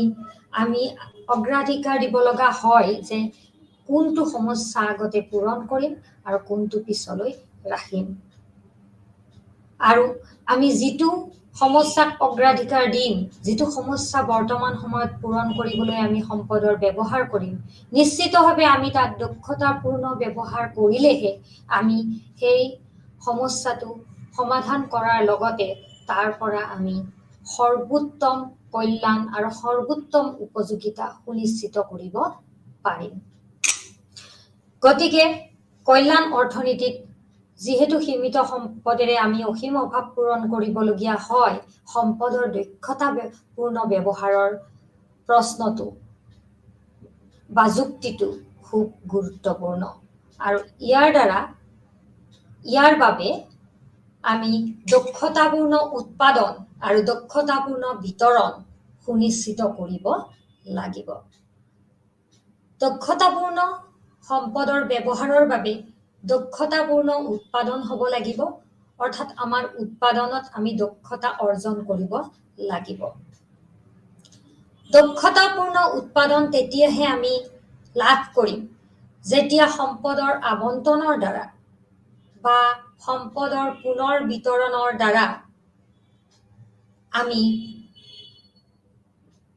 কোনো আন সামগ্ৰীৰ উৎপাদন হ্ৰাস নকৰাকৈ কোনো সামগ্ৰীৰ উৎপাদন বৃদ্ধি কৰিব পাৰিম বা আমি কথাটো এনেকেও ক'ব পাৰোঁ এইদৰেও ক'ব পাৰোঁ যে দক্ষতাপূৰ্ণ উৎপাদন বিন্দুটো আমি তেতিয়াহে লাভ কৰিম যেতিয়া সম্পদৰ বিতৰণৰ দ্বাৰা বা সম্পদৰ আবণ্টনৰ দ্বাৰা আমি আন কোনো সামগ্ৰীৰ উৎপাদন হ্ৰাস নকৰাকৈ আন এটা সামগ্ৰীৰ উৎপাদন বৃদ্ধি কৰিব পৰা নাযায় কথাটো মই আকৌ ভালদৰে জুকিয়াই দিছো যে ধৰা হ'ল এখন অৰ্থনীতিত দুটা দ্ৰব্য আমি উৎপাদন কৰিম x আৰু y তেতিয়া আমাৰ দক্ষতাপূৰ্ণ উৎপাদন বিন্দুটো আমি তেতিয়াহে পাম যেতিয়া আমি সম্পদসমূহ পুনৰ বিতৰণৰ দ্বাৰা সম্পদ বুলি ক'লে আমি ক'ব পাৰোঁ যে উৎপাদনৰ উপাদানসমূহ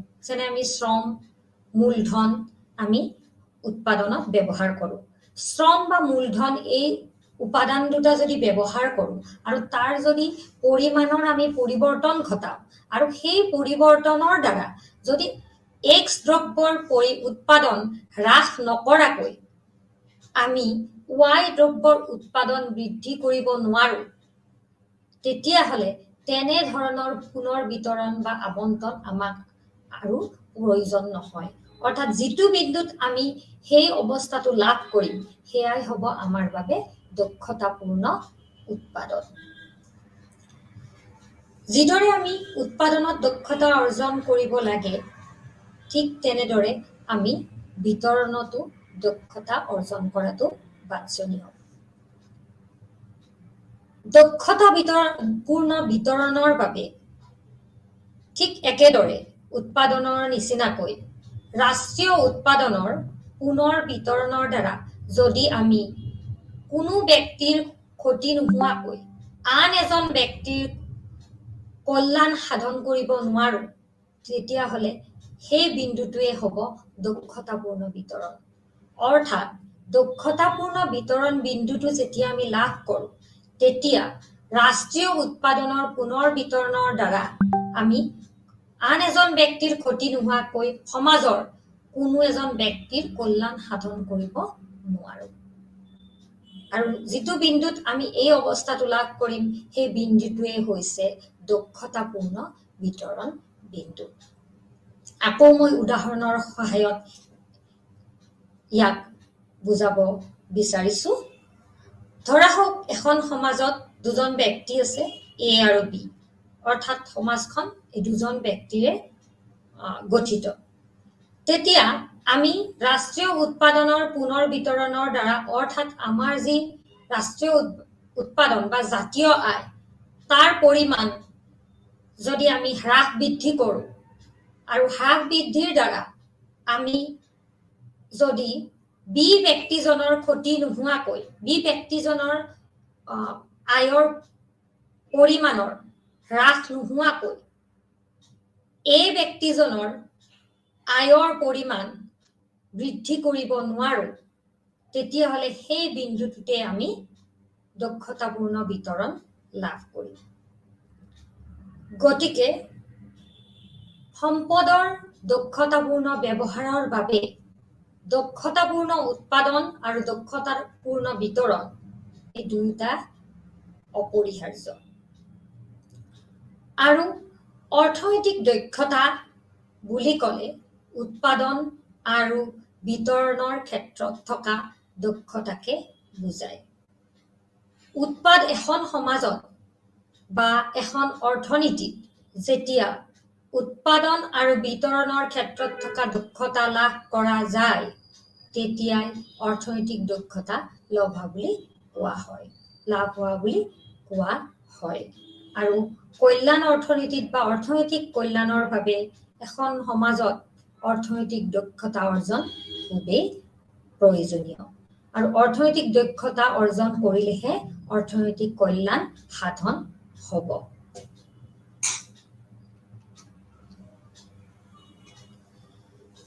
এতিয়া অৰ্থনৈতিক দক্ষতা সংজ্ঞা আৰু ধাৰণা। আমি কল্যাণ অৰ্থনীতিৰ আঁত ধৰি, যিহেতু কল্যাণ অৰ্থনীতিত অৰ্থনৈতিক দক্ষতাৰ ধাৰণাটো খুবেই গুৰুত্বপূৰ্ণ, কাৰণ এখন অৰ্থনৈতিক কল্যাণ সাধন কৰিবলৈ বা অৰ্থনৈতিক কল্যাণ সুনিশ্চিত কৰিবলৈ অৰ্থনৈতিক দক্ষতা অৰ্জন অতীৱ প্ৰয়োজনীয়। প্ৰথমতে আমি অৰ্থনীতিবিদ ফিফেৰেটই অৰ্থনৈতিক দক্ষতাৰ সংজ্ঞা কেনেদৰে আগবঢ়াইছে তাক আলোচনা কৰিছো। অৰ্থনীতিত কোনো বিতৰণ দক্ষতা লাভ কৰিব যদিহে সমাজৰ কোনো এজন ব্যক্তিৰ ক্ষতি নোহোৱাকৈ অন্ততঃ এজন ব্যক্তিৰ কল্যাণ সাধন কৰিব পৰা যায়, তেতিয়াহে অৰ্থনীতিখনে বিতৰণ দক্ষতা লাভ কৰিব। ইতিমধ্যে আমি উদাহৰণৰ সহায়ত ইয়াক ব্যাখ্যা কৰিছো।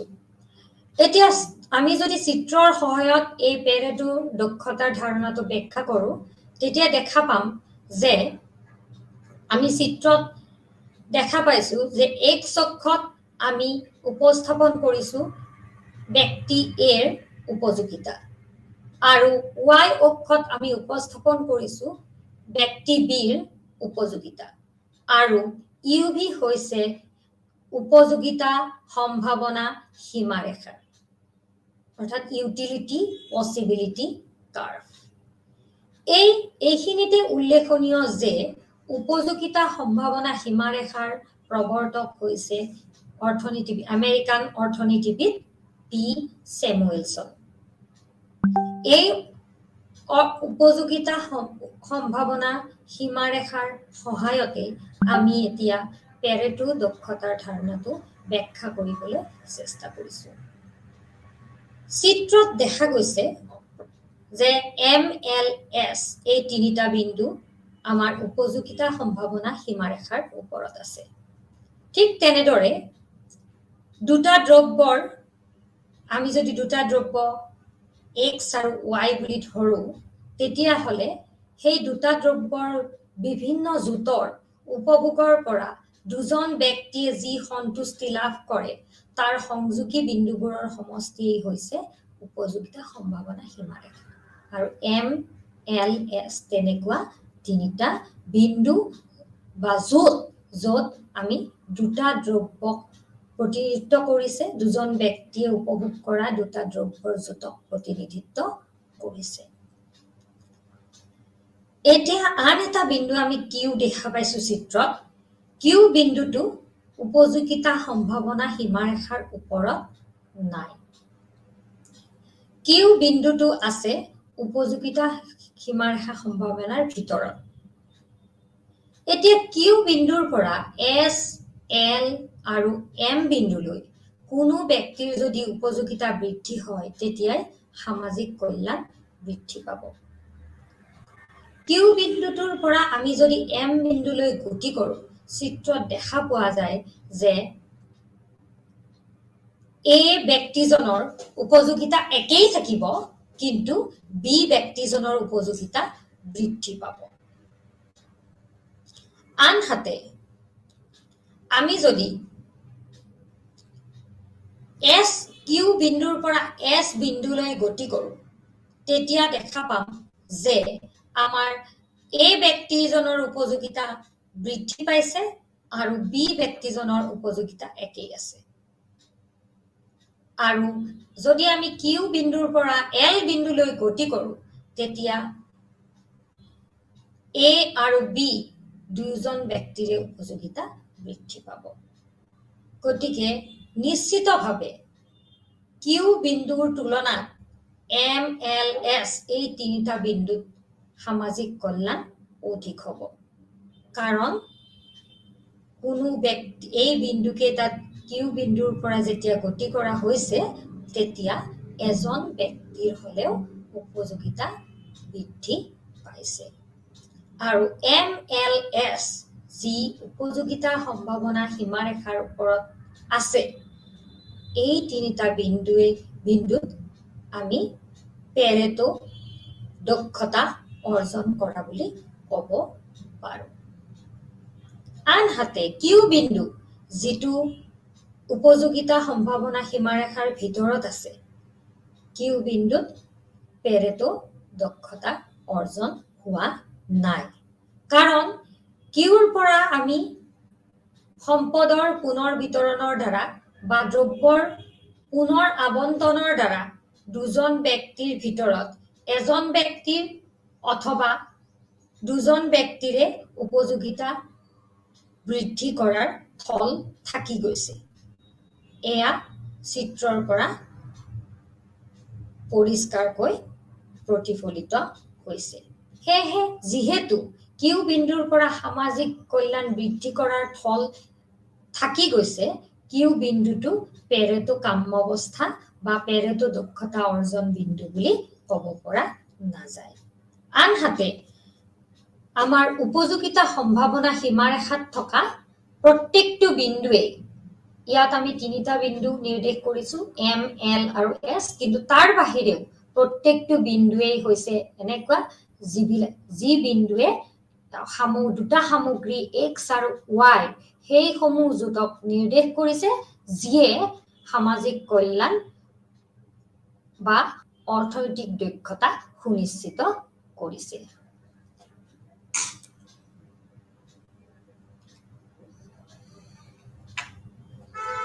এতিয়া আমি আহো পেৰেটো দক্ষতা বা পেৰেটোৰ সৰ্বোচ্চ কল্যাণৰ ধাৰণাৰ স্বীকাৰ্য বা অভিধাৰণাসমূহ আচলতে পেৰেটো দক্ষতা যিটো ধাৰণা সেই ধাৰণাটো ব্যাখ্যা কৰিবলৈ যাওঁতে পেৰেটোই কেতবোৰ স্বীকাৰ্য গ্ৰহণ কৰিছে অৰ্থাৎ তেওঁৰ সৰ্বোচ্চ কল্যাণৰ ধাৰণাটো এই স্বীকাৰ্য বা অভিধাৰণাসমূহৰ ওপৰত প্ৰতিষ্ঠিত প্ৰথমতে প্ৰত্যেক ব্যক্তিৰ নিজস্ব সাংখ্যিক উপযোগিতা থাকে অৰ্থাৎ যি উপযোগিতা দ্ৰব্য আৰু সেৱা আহৰণৰ পৰা ব্যক্তি বিশেষে লাভ কৰে সেই উপযোগিতাসমূহ আমি সাংখ্যিক ৰূপত প্ৰকাশ কৰিব পাৰোঁ 2 নম্বৰ প্ৰতিখন উৎপাদন প্ৰতিষ্ঠানৰ উৎপাদন কাৰ্য পূৰ্ব নিৰ্ধাৰিত অৰ্থাৎ তেওঁলোকে কি উৎপাদন কৰিব তাক আগতে নিৰ্ধাৰণ কৰি থোৱা থাকে কোন কেইটা দ্ৰব্য তেওঁলোকে উৎপাদন কৰিব হেয়া আগৰে পৰাই নিৰ্ধাৰণ হৈ থাকে 3 নম্বৰ উৎপাদিত দ্ৰব্যসমূহ সম্পূৰ্ণ বিভাজ্য অৰ্থাৎ যিসমূহ দ্ৰব্য উৎপাদন প্ৰতিষ্ঠানে উৎপাদন কৰে সেই দ্ৰব্যসমূহক আমি সম্পূৰ্ণৰূপে বিভিন্ন গোটত ভাগ কৰিব পাৰোঁ বা সেই বিভিন্ন গোটত আমি বিভাজন কৰিব পাৰোঁ যাতে বিভিন্ন গোটৰ পৰা কিমানখিনি উপযোগিতা পাব পাৰোঁ তাক আমি জুখি উলিয়াব পাৰোঁ 4 নম্বৰ উপভোক্তা এজনে নিম্নতম ব্যয়ত সামগ্ৰী ভোগ কৰিব বিচাৰে যেহেতু আমি উপভোক্তাসকলক যুক্তিবাদী বুলি ধৰি লৈছো আৰু অৰ্থনীতি বিজ্ঞানত উপভোক্তাসকলক যুক্তিবাদী বুলি ধৰা হয় আমি ৰেচনেল কনজিউমাৰৰ ধাৰণাটো আমি বিশ্বাস কৰোঁ সেয়েহে সকলো উপভোক্তাই তেওঁলোকে যিখিনি সামগ্ৰী উপভোগ কৰে সেয়া নিম্নতম ব্যয়ত অৰ্থাৎ আটাইতকৈ কম খৰচত ভোগ কৰিব বিচাৰে 5 নম্বৰ সৰ্বাধিক সন্তুষ্টি প্ৰতিজন ব্যক্তিৰ লক্ষ্য অৰ্থাৎ যিসমূহ দ্ৰব্য সামগ্ৰী ব্যক্তিসকলে উপভোগ কৰিব সেই দ্ৰব্য বা সামগ্ৰীৰ পৰা সৰ্বাধিক সন্তুষ্টি পাবলৈ প্ৰত্যেকজন ব্যক্তিয়ে প্ৰত্যেকজন উপভোক্তাই চেষ্টা কৰে আৰু শেষৰটো স্বীকাৰ্য হৈছে উৎপাদনৰ উপাদানসমূহ গতিশীল আমি জানো এটা উৎপাদন প্ৰক্ৰিয়াত 4টা উৎপাদনৰ উপাদান নিহিত হৈ থাকে ভূমি শ্ৰম মূলধন আৰু সংগঠন আৰু এই উপাদানসমূহ গতিশীল অৰ্থাৎ তেওঁলোক এখন ঠাইৰ পৰা আন এখন ঠাইলৈ অথবা এটা উদ্যোগৰ পৰা আন এটা উদ্যোগলৈ সম্পূৰ্ণভাৱে গতি কৰিব পাৰে গতিকে এই 6টা স্বীকাৰ্য বা অভিধাৰণাৰ ওপৰত পেৰেটো দক্ষতা বা পেৰেটোৰ যি সৰ্বোচ্চ কল্যাণৰ ধাৰণা ই প্ৰতিষ্ঠিত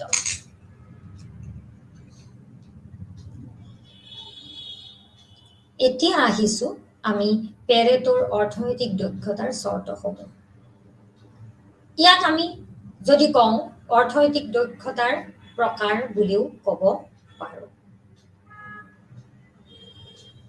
পেৰেটোৰ মতে অৰ্থনৈতিক দক্ষতা অৰ্জনৰ বাবে আমি এই চৰ্তকেইটা পূৰণ হোৱাটো আৱশ্যকীয় 1 নম্বৰ হৈছে উৎপাদন দক্ষতা তাৰ পিছত কাৰিকৰী দক্ষতা তাৰ পিছত হৈছে উৎপাদন মিশ্ৰ প্ৰতিষ্ঠানসমূহৰ মাজত সম্পদৰ বিতৰণ দক্ষতা আৰু উৎপাদন মিশ্ৰৰ দক্ষতা এতিয়া আমি এই দক্ষতাৰ অৰ্থনৈতিক দক্ষতাৰ চৰ্তকেইটা আলোচনা কৰিম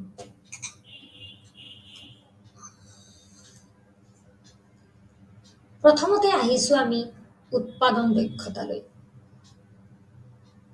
কোনো অৰ্থনীতিয়ে উৎপাদন দক্ষতা লাভ কৰে যেতিয়া ইয়াৰ বিতৰণ উৎপাদন সম্ভাৱনা সীমাৰেখাৰ ওপৰত থাকে পেৰেটোৰ মতে কোনো সম্পদৰ বিতৰণ দক্ষ হ'ব যদিহে সম্পদৰ পুনৰ বিতৰণৰ দ্বাৰা কোনো দ্ৰব্যৰ উৎপাদনৰ পৰিমাণৰ বৃদ্ধি আন এক দ্ৰব্যৰ পৰিমাণ হ্ৰাস নকৰাকৈ সম্ভৱপৰ নহয় এই চৰ্ত অনুসৰি দুটা উৎপাদনৰ উপাদান শ্ৰম লেবাৰ আৰু মূলধন কেপিটেলৰ ক্ষেত্ৰত X দ্ৰব্য আৰু Y দ্ৰব্যৰ উৎপাদনৰ প্ৰান্তিক কাৰিকৰী প্ৰতিকল্পনৰ হাৰ অৰ্থাৎ marginal rate of technical substitution সমান হ'ব লাগিব অৰ্থাৎ MRTS LK X দ্ৰব্যৰ MRTS LK আৰু Y দ্ৰব্যৰ MRTS LK সমান হ'ব লাগিব এইটো হৈছে উৎপাদন দক্ষতা অৰ্জনৰ চৰ্ত সমাজত আমি উৎপাদন দক্ষতা সুনিশ্চিত কৰিব পাৰিম যেতিয়া এই চৰ্তটো পূৰণ হ'ব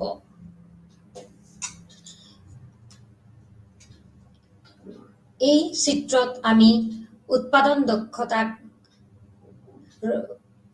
উপস্থাপন কৰিছো ইয়াত Y অক্ষত দ্ৰব্য আৰু X অক্ষত সেৱাক নিৰ্দেশ কৰা হৈছে অৰ্থাৎ দ্ৰব্য আৰু সেৱা এই দুটা সামগ্ৰীৰ ক্ষেত্ৰত আমি অৰ্থনৈতিক কল্যাণ বা উৎপাদন দক্ষতা কেনেকৈ সুনিশ্চিত কৰা হৈছে তাক দেখুওৱা হৈছে এতিয়া আমি দেখা পাইছো যে A আৰু B বিন্দু দুটা উৎপাদন সম্ভাৱনা সীমাৰেখাৰ ওপৰত আছে আৰু ই উৎপাদন দক্ষতাক প্ৰতিনিধিত্ব কৰিছে আৰু আমি যদি দেখা পাওঁ A বিন্দুটোত হৈছে আমি 15 ইউনিট গোট দ্ৰব্য আৰু 22 গোট সেৱা উপভোগ কৰিছো অৰ্থাৎ সমাজে বা অৰ্থনীতিয়ে দ্ৰব্যৰ 15 গোট আৰু সেৱাৰ 22 গোট লাভ কৰিছে কিন্তু ইয়াত এটা চৰ্ত আছে কাৰণ আমি জানো যে উৎপাদন সম্ভাৱনা সীমাৰেখা হৈছে সেইসমূহ দ্ৰব্যৰ জোঁটৰ সমষ্টি যিসমূহ উৎপাদনত আমি সমাজৰ বা অৰ্থনীতিৰ সকলোবোৰ উপাদান ব্যৱহাৰ কৰা হৈছে ঠিক তেনেদৰে বি বিন্দুটোৱে আমাক যিটো উৎপাদন জোঁট দিছে তাত আমি দেখা পাইছো যে অৰ্থনীতিখনে 11 গোট দ্ৰব্য আৰু 25 গোট সেৱা লাভ কৰিব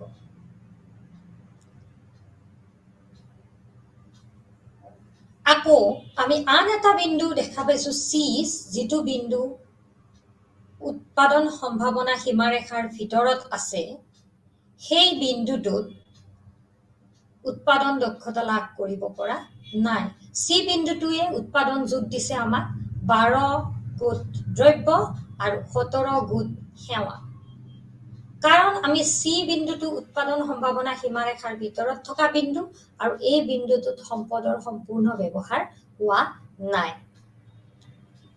সেয়েহে আমি সম্পদৰ পুনৰ বিতৰণৰ দ্বাৰা বা সম্পদৰ অধিক ব্যৱহাৰৰ দ্বাৰা আমি কোনো এটা দ্ৰব্যৰ বা দুয়োটা দ্ৰব্যৰে উৎপাদন বৃদ্ধি কৰাৰ থল এতিয়াও আছে সেয়েহে সি বিন্দুটোৱে উৎপাদন দক্ষতাক প্ৰতিনিধিত্ব নকৰে কিন্তু A আৰু B বিন্দু যি বিন্দু দুটা উৎপাদন সম্ভাৱনা সীমাৰেখাৰ ওপৰত আছে আৰু সম্পদৰ পূৰ্ণ ব্যৱহাৰৰ দ্বাৰা আমি উৎপাদন জোঁট লাভ কৰিছো এই বিন্দু দুটাই উৎপাদন দক্ষতাক প্ৰতিনিধিত্ব কৰিব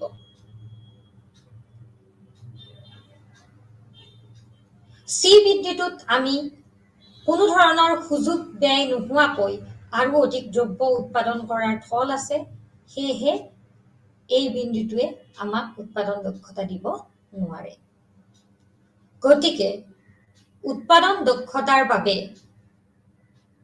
উৎপাদন বিন্দু উৎপাদন সম্ভাৱনা সীমাৰেখাৰ ওপৰত থাকিব লাগিব আৰু এই বিন্দু দুটা যিহেতু ইয়াত যদিও মই উল্লেখ কৰা নাই এই উৎপাদন সম্ভাৱনা সীমাৰেখাৰ যিটো ঢাল যাক আমি স্লোপ বুলি কওঁ সেইটোৱেই হৈছে MRTSLK অৰ্থাৎ মাৰ্জিনেল ৰেট অফ টেকনিকেল সাবষ্টিটিউশন বা প্ৰান্তিক প্ৰতিকল্পনৰ হাৰেই হৈছে কাৰিকৰী প্ৰতিকল্পনৰ হাৰেই হৈছে উৎপাদন সম্ভাৱনা সীমাৰেখাৰ ঢাল আৰু A আৰু B বিন্দুত এই দুটা সমান হৈছে আৰু উৎপাদনত দক্ষতা অৰ্জন মানেই হৈছে পেৰোটো দক্ষতা অৰ্জন উৎপাদন দক্ষতা এখন উৎপাদন প্ৰতিষ্ঠানৰ গড় ব্যয় ৰেখাৰ সৰ্বনিম্ন বিন্দুত পোৱা যায় যেহেতু সকলো উৎপাদন প্ৰতিষ্ঠানে নিম্নতম ব্যয়ত সৰ্বাধিক উৎপাদন কৰিবলৈ চেষ্টা কৰে যেটো আমি কাৰিকৰী দক্ষতাৰ অৰ্জনৰ ক্ষেত্ৰত আলোচনা কৰিম উৎপাদন দক্ষতা অৰ্জন কৰিলে উৎপাদনৰ কাম্য জোঁটৰ সহায়ত সৰ্বনিম্ন ব্যয়ত সৰ্বাধিক উৎপন্ন পোৱা যায় গতিকে উৎপাদন দক্ষতা অৰ্জন যি পেৰেটো দক্ষতাৰ প্ৰাৰম্ভিক চৰ্ত তাত আমি এই যিটো চৰ্ত যে দুটা দ্ৰব্যৰ আমি আকৌ আগৰখন স্লাইডলৈ গৈছো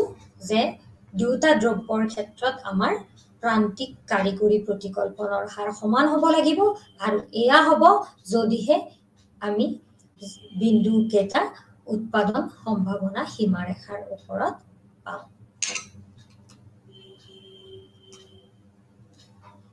এতিয়া আমি কাৰিকৰী দক্ষতাৰ বিষয়ে আলোচনা কৰিবলৈ লৈছো। কাৰিকৰী দক্ষতাই যি উৎপাদনৰ উপাদান সংহতিয়ে কাম্য অৱস্থা প্ৰদান কৰে তাকে বুজায়। এখন উৎপাদন প্ৰতিষ্ঠানক কাৰিকৰীভাৱে দক্ষ বুলি কোৱা হয় যদি সৰ্বনিম্ন উৎপাদনৰ উপাদান যেনে ভূমি, শ্ৰম, কাৰিকৰী কৌশল ইত্যাদিৰ সহায়ত সৰ্বাধিক উৎপন্ন উৎপাদন কৰিব পাৰে। অৰ্থাৎ এখন উৎপাদন প্ৰতিষ্ঠানে যিমান দক্ষভাৱে ইয়াৰ উৎপাদনৰ উপাদানসমূহক ব্যৱহাৰ কৰিব সিমানে ই কাৰিকৰীভাৱে দক্ষতা অৰ্জন কৰিব আৰু তাৰ সহায়ত সৰ্বাধিক উৎপাদন কৰিবলৈ সক্ষম হ'ব। আৰু কাৰিকৰী কৌশল বা আন উৎপাদনৰ উপাদানসমূহৰ দক্ষতাপূৰ্ণ বা সুদক্ষ ব্যৱহাৰেহে এখন উৎপাদন প্ৰতিষ্ঠানক যিটো আমি মিতব্যয়িতা উৎপাদনত মিতব্যয়িতা বুলি কওঁ সেয়া অৰ্জনত সহায় কৰিব, যাক কোৱা হয় economies of scale. Economies of scale বা উৎপাদনৰ মিতব্যয়িতা অৰ্জনৰ ক্ষেত্ৰতো কাৰিকৰী দক্ষতা অৰ্জন বাঞ্ছনীয়। ইয়াৰ পৰা প্ৰতীয়মান হয় যে কোনো এখন উৎপাদন প্ৰতিষ্ঠানৰ বাবে কাৰিকৰী দক্ষতা অৰ্জন পেৰেটো দক্ষতা অৰ্জনৰ প্ৰাৰম্ভিক চৰ্ত। কিয়নো কাৰিকৰী দক্ষতা অৰ্জন কৰিলেহে উৎপাদন প্ৰতিষ্ঠানখনে সৰ্বনিম্ন ব্যয়ত উৎপন্ন কৰিব পাৰিব আৰু সৰ্বাধিক উৎপাদন কৰিবলৈ সক্ষম হ'ব আৰু তাৰ দ্বাৰা ই পেৰেটো দক্ষতা অৰ্জন কৰিব পাৰিব। সেয়েহে কাৰিকৰী দক্ষতা অৰ্জন প্ৰতিখন উৎপাদন প্ৰতিষ্ঠানৰ বাবে বাঞ্ছনীয়।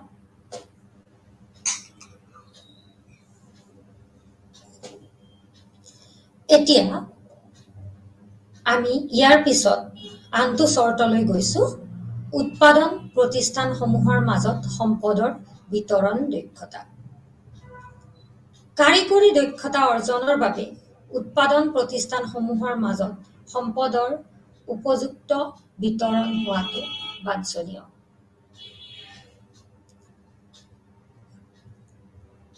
সম্পদসমূহ সেই উৎপাদন প্ৰতিষ্ঠানসমূহক বিতৰণ কৰা উচিত যি তাৰ সুদক্ষ ব্যৱহাৰৰ দ্বাৰা সৰ্বাধিক উৎপাদন কৰিব পাৰে। মই আগতেই উনুকিয়াইছো যে আমাৰ সম্পদৰ পৰিমাণ তেনেই সীমিত আৰু সেই সীমিত সম্পদেৰে সেই সম্পদসমূহৰ আকৌ বিকল্প ব্যৱহাৰো আছে। অৰ্থাৎ এটা সম্পদক আমি বিভিন্ন কামত ব্যৱহাৰ কৰিব পাৰোঁ। মই এটা উদাহৰণ দিব পাৰোঁ এইখিনিতে যে আমি বিদ্যুৎ বিভিন্ন কামত ব্যৱহাৰ কৰিব পাৰোঁ। বিদ্যুতৰ ব্যৱহাৰ ঘৰুৱা কাম কাজত আমি লাইটিঙৰ কাৰণে, ইলেক্ট্ৰিফিকেশ্যনৰ কাৰণে, তাপ সৃষ্টিৰ কাৰণে, ঘৰুৱা বিভিন্ন ধৰণৰ মেচিন চলাবৰ বাবে, কল কাৰখানাসমূহত মেচিন চলাবৰ বাবে, হোটেল ৰেষ্টুৰেণ্টত ব্যৱহাৰ কৰা হয়। গতিকে বিদ্যুতৰ ব্যৱহাৰৰ যথেষ্ট বিভিন্নতা আছে, অৰ্থাৎ তাৰ বিভিন্ন ব্যৱহাৰ আছে, ভিন্ন ব্যৱহাৰ আছে। এতিয়া যেতিয়া আমি বিদ্যুতৰ উপযুক্ত ব্যৱহাৰৰ দ্বাৰা আমি সুফল লাভ কৰিব লাগে, নিশ্চিতভাৱে এই বিভিন্ন ব্যৱহাৰৰ মাজত তাৰ উপযুক্ত বিতৰণ হোৱাটো উচিত। তেতিয়াহে সমাজ এখনে তাৰ উপযুক্ত ব্যৱহাৰৰ দ্বাৰা তাৰ সুফলসমূহ লাভ কৰিব পাৰিব। মই যিদৰে বিদ্যুতৰ ব্যৱহাৰৰ উদাহৰণটো দাঙি ধৰিছো, ঠিক তেনেদৰে আন সম্পদসমূহৰ ক্ষেত্ৰতো সেই একেটা কথাই প্ৰযোজ্য। সেয়েহে সম্পদসমূহক উৎপাদন প্ৰতিষ্ঠানসমূহৰ মাজত এনেদৰে বিতৰণ কৰা উচিত যি উৎপাদন প্ৰতিষ্ঠানে তাৰ উপযুক্ত ব্যৱহাৰৰ দ্বাৰা নিম্নতম ব্যয়ত সৰ্বাধিক উৎপাদন কৰিব পাৰিব সেইসমূহ উৎপাদন প্ৰতিষ্ঠানক অগ্ৰাধিকাৰ দিব লাগে বা অগ্ৰাধিকাৰ দিয়া উচিত কোনো সম্পদৰ বিতৰণ দক্ষ হ'ব যেতিয়া তাৰ কোনো দ্ৰব্যৰ উৎপাদনৰ ক্ষেত্ৰত প্ৰান্তিক উৎপাদন সকলো উৎপাদন প্ৰতিষ্ঠানৰ বাবেই সমান হ'ব পেৰেটো কামৰ এই চৰ্ত অনুসৰি দুটা উৎপাদন প্ৰতিষ্ঠান A আৰু B ৰ এটা উপাদান L অৰ্থাৎ লেবাৰ বা শ্ৰম আৰু এটা দ্ৰব্য X ৰ প্ৰান্তিক ৰূপান্তৰকৰণৰ হাৰ অৰ্থাৎ মাৰ্জিনেল ৰেট অফ ট্ৰান্সফৰমেশন দুয়োটা প্ৰতিষ্ঠান A আৰু B ৰ ক্ষেত্ৰতে সমান হ'ব লাগিব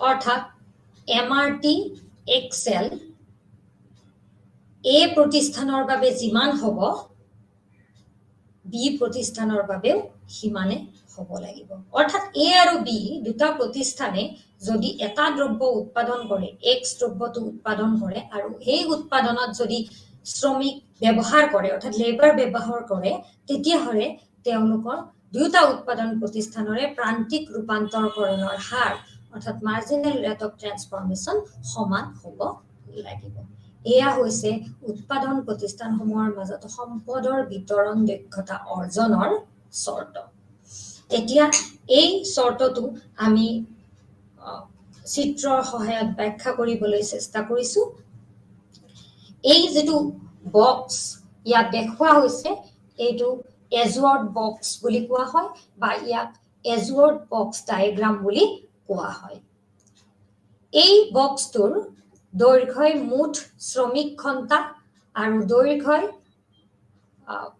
ইয়াৰ যেটো উচ্চতাই মুঠ মূলধন ঘণ্টাক নিৰ্দেশ কৰিছে আমি দেখা পাইছো উ এক্সৰ এইফালে আমাৰ এক্স অক্ষত আছে লেবাৰ আৰু ওয়াই অক্ষত আছে ক্যাপিটেল এতিয়া আমি দেখা পাইছো ইয়াত কাম্য বিতৰণ সেই বিন্দুসমূহত আমি লাভ কৰিম যি বিন্দুত আমাৰ সম উৎপাদন ৰেখাসমূহে ইডালে সিডলৰ লগত স্পৰ্শক হৈছে অৰ্থাৎ আমি দেখা পাইছো x1 x2 x3 x4 এয়া হৈছে আমাৰ x দ্ৰব্যৰ বাবে সম উৎপাদন ৰেখা আৰু আনফালে আমি y1 y2 y3 y4 আৰু এই সম উৎপাদন ৰেখাসমূহে যি কেইটা বিন্দুত স্পৰ্শক হৈছে সেই স্পৰ্শক বিন্দু কেইটা সংযোগ কৰি আমি জিডাল সংযোগী ৰেখা পাইছো এই দ্বাৰক কোৱা হয় কন্ট্ৰেক্ট কাৰ্ভ আৰু আনফালে আমি দেখা পাইছো যে এই বিন্দুত x2 সম উৎপাদন ৰেখা আৰু y2 সম উৎপাদন ৰেখাই কটাকটি কৰিছে কিন্তু এই বিন্দুত আমি দক্ষতা অৰ্জন কৰিব সম্পদৰ বিতৰণ দক্ষতা পাব নোৱাৰো কাৰণ আমি যদি এই বিন্দুৰ পৰা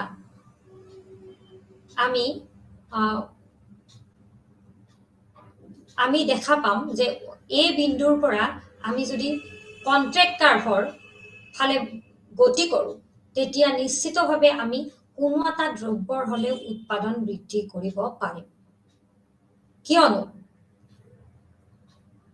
y2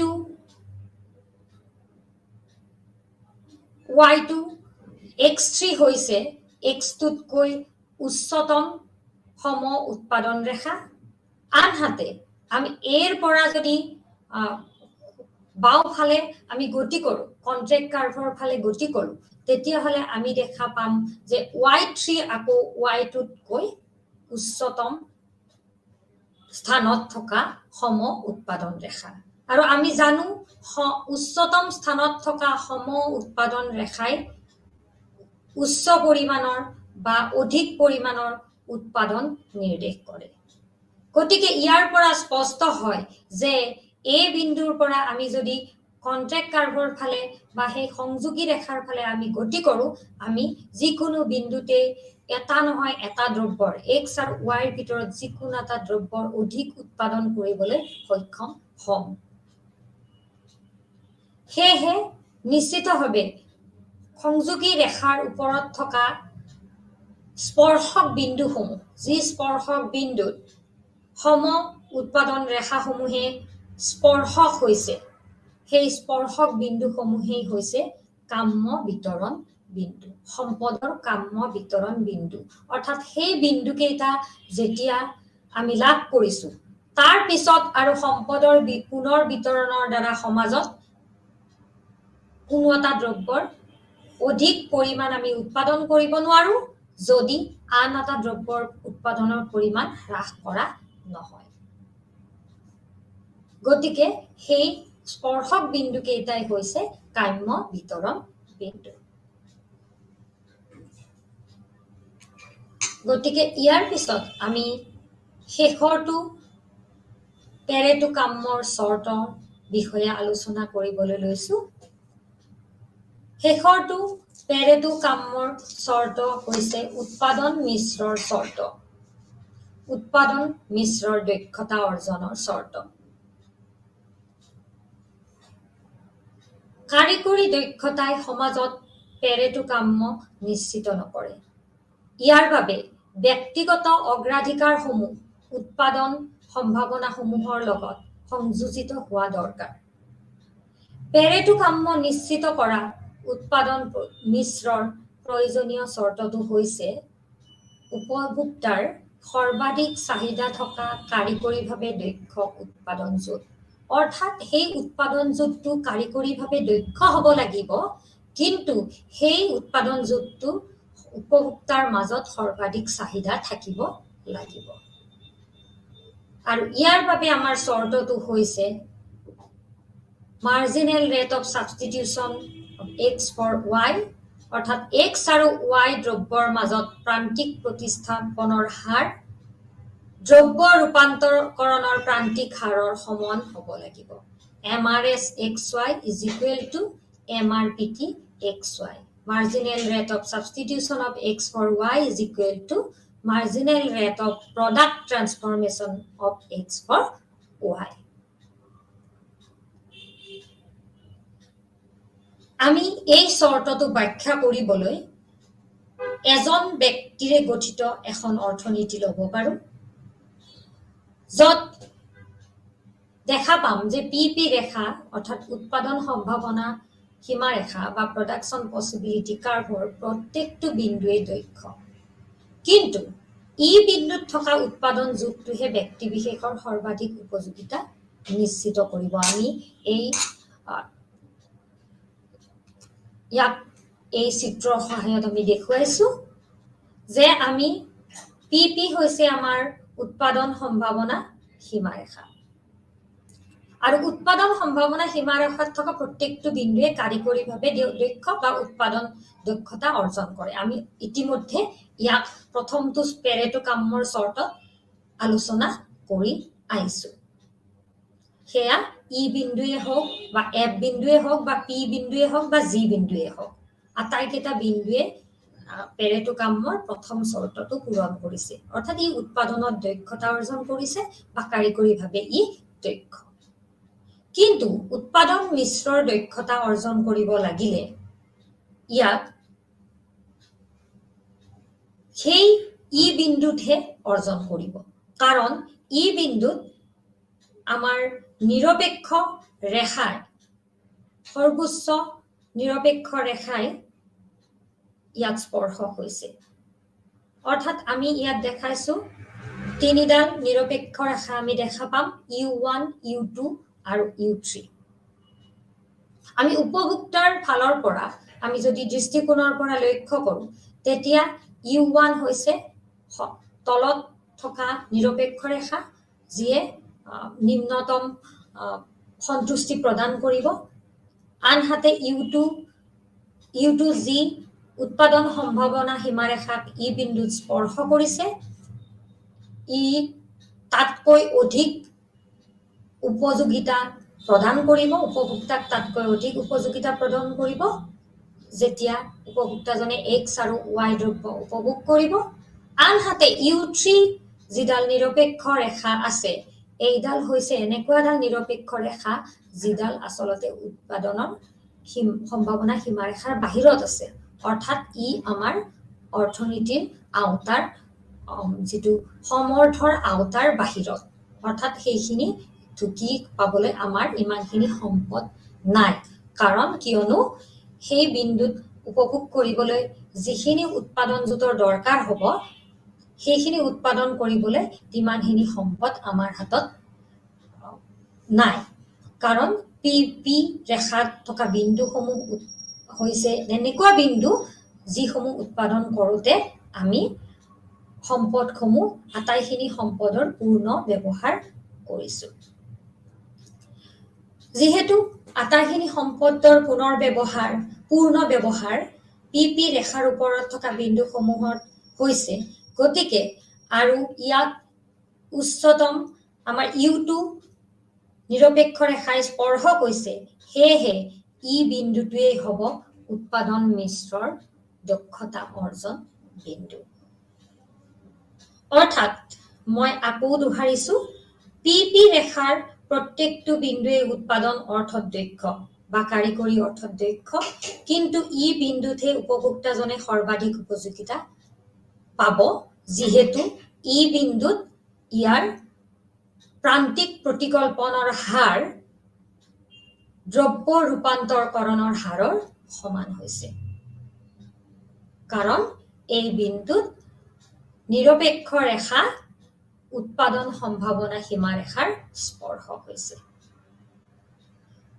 গতিকে আজিৰ এই আলোচনাত আমি পেৰেটো কাম্য অৰ্জনৰ বা অৰ্থনৈতিক দক্ষতা অৰ্জনৰ, কাৰণ অৰ্থনৈতিক দক্ষতা অৰ্জন মানে হৈছে পেৰেটো কাম্য অৰ্জন, বিভিন্ন চৰ্তসমূহ আলোচনা কৰিছোঁ।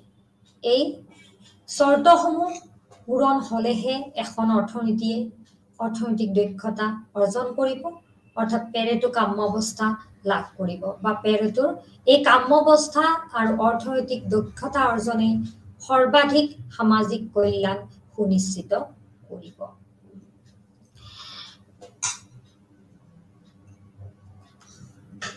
ইয়াৰ পৰা আজি আমি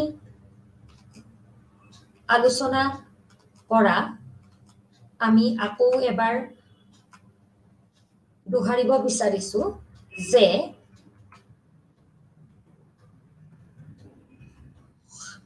কল্যাণ অৰ্থনীতিৰ আটাইতকৈ গুৰুত্বপূৰ্ণ